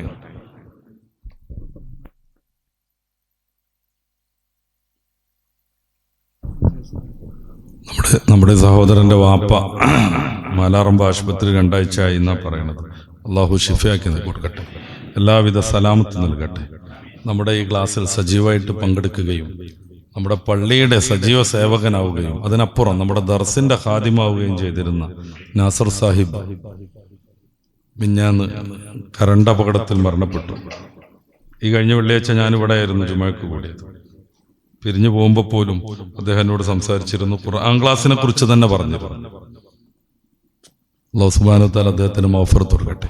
നമ്മുടെ ക്ലാസ് ഒരു കുടുംബമാണ്, നമ്മുടെ അംഗമാണ് അദ്ദേഹം, നമ്മുടെ സഹോദരനാണ് അദ്ദേഹം. എൻ്റെ ഓർമ്മയിൽ ഈ ക്ലാസ്സിൽ നിന്ന് ആദ്യമായിട്ട് വരുന്നൊരു മരണമാണ്. പടച്ച റബ്ബ് അദ്ദേഹത്തിന് മഗ്ഫിറത്ത് കൊടുക്കട്ടെ, മർഹമത്ത് കൊടുക്കട്ടെ. അദ്ദേഹത്തിൻ്റെ സഹധർമ്മിണിക്ക് അള്ളാഹു നല്ല ഹിമ്മത്ത് കൊടുക്കട്ടെ. പടച്ചോൻ അദ്ദേഹത്തെ ഞങ്ങളെയും ഈ ഒരു ഖുർആൻ ക്ലാസിൻ്റെ ബർക്കത്ത് കൊണ്ട് സ്വർഗത്തിൽ ഒരുമിച്ച് കൂട്ടണേ തമ്പുരാനെ. മറ്റൊരു ഭൗതിക താല്പര്യമില്ലാതെ ഞങ്ങൾ ഈ നേരത്ത് 1 മണിക്കൂറിലേറെ ഇവിടെ ഒരുമിച്ച് കൂടുന്നത് നിന്റെ കലാമ് കേൾക്കാനാണ്. പടച്ച റബ്ബേ, അതിൻ്റെ ഒരു ഫളല് കൊണ്ട് അദ്ദേഹത്തെയും ഞങ്ങളെയും നീ സ്വർഗത്തിൽ എത്തിക്കണേ തമ്പുരാനെ. അദ്ദേഹത്തിൻ്റെ ഭാര്യയ്ക്ക് മനസ്സമാധാനം, ബന്ധുക്കൾക്ക് മനസ്സമാധാനം നൽകണേ തമ്പുരാനെ. പടച്ച റബ്ബേ, ജീവിതം വളരെ കഷ്ടപ്പെട്ട് മുന്നോട്ട് കൊണ്ടുപോകുന്ന ഒരു ചെറുപ്പക്കാരൻ, അപ്പോൾ തന്നെ ദീനിയായ എല്ലാ സംരംഭങ്ങളിലും സഹകരിക്കുന്ന ഒരു ചെറുപ്പക്കാരൻ. പടച്ച റബ്ബേ, ഹൃദയം പള്ളിയുമായി ബന്ധപ്പെട്ട് ജീവിച്ച ചെറുപ്പക്കാർക്ക് അർശിന്റെ നിഴൽ നൽകുമെന്ന് നിന്റെ ഹബീബായ നബി തങ്ങൾ പറഞ്ഞിട്ടുണ്ട്. ഞങ്ങൾ കണ്ടിടത്തോളം അദ്ദേഹം അങ്ങനെ ഒരു മനുഷ്യനായിരുന്നു. പടച്ചോനെ, അദ്ദേഹത്തിന്റെ അർശിന്റെ നിഴൽ നൽകണേ തമ്പുരാനെ. അദ്ദേഹത്തെ ഞങ്ങളെയും നീ വിജയിപ്പിക്കണേ തമ്പുരാനെ. ഞങ്ങൾക്ക്, ഞങ്ങളുടെ മക്കൾക്ക്, ഭാര്യമാർക്ക്, ബന്ധുമിത്രാദികൾക്ക് എല്ലാവിധ അപകടങ്ങളിൽ നിന്നും അപകട മരണങ്ങളിൽ നിന്നും നീ സുരക്ഷിതത്വം നൽകണേ തമ്പുരാനെ. ربنا آتنا في الدنيا حسنة وفي الآخرة حسنة وقنا عذاب النار آمين برحمتك يا أرحم الراحمين. السلام عليكم.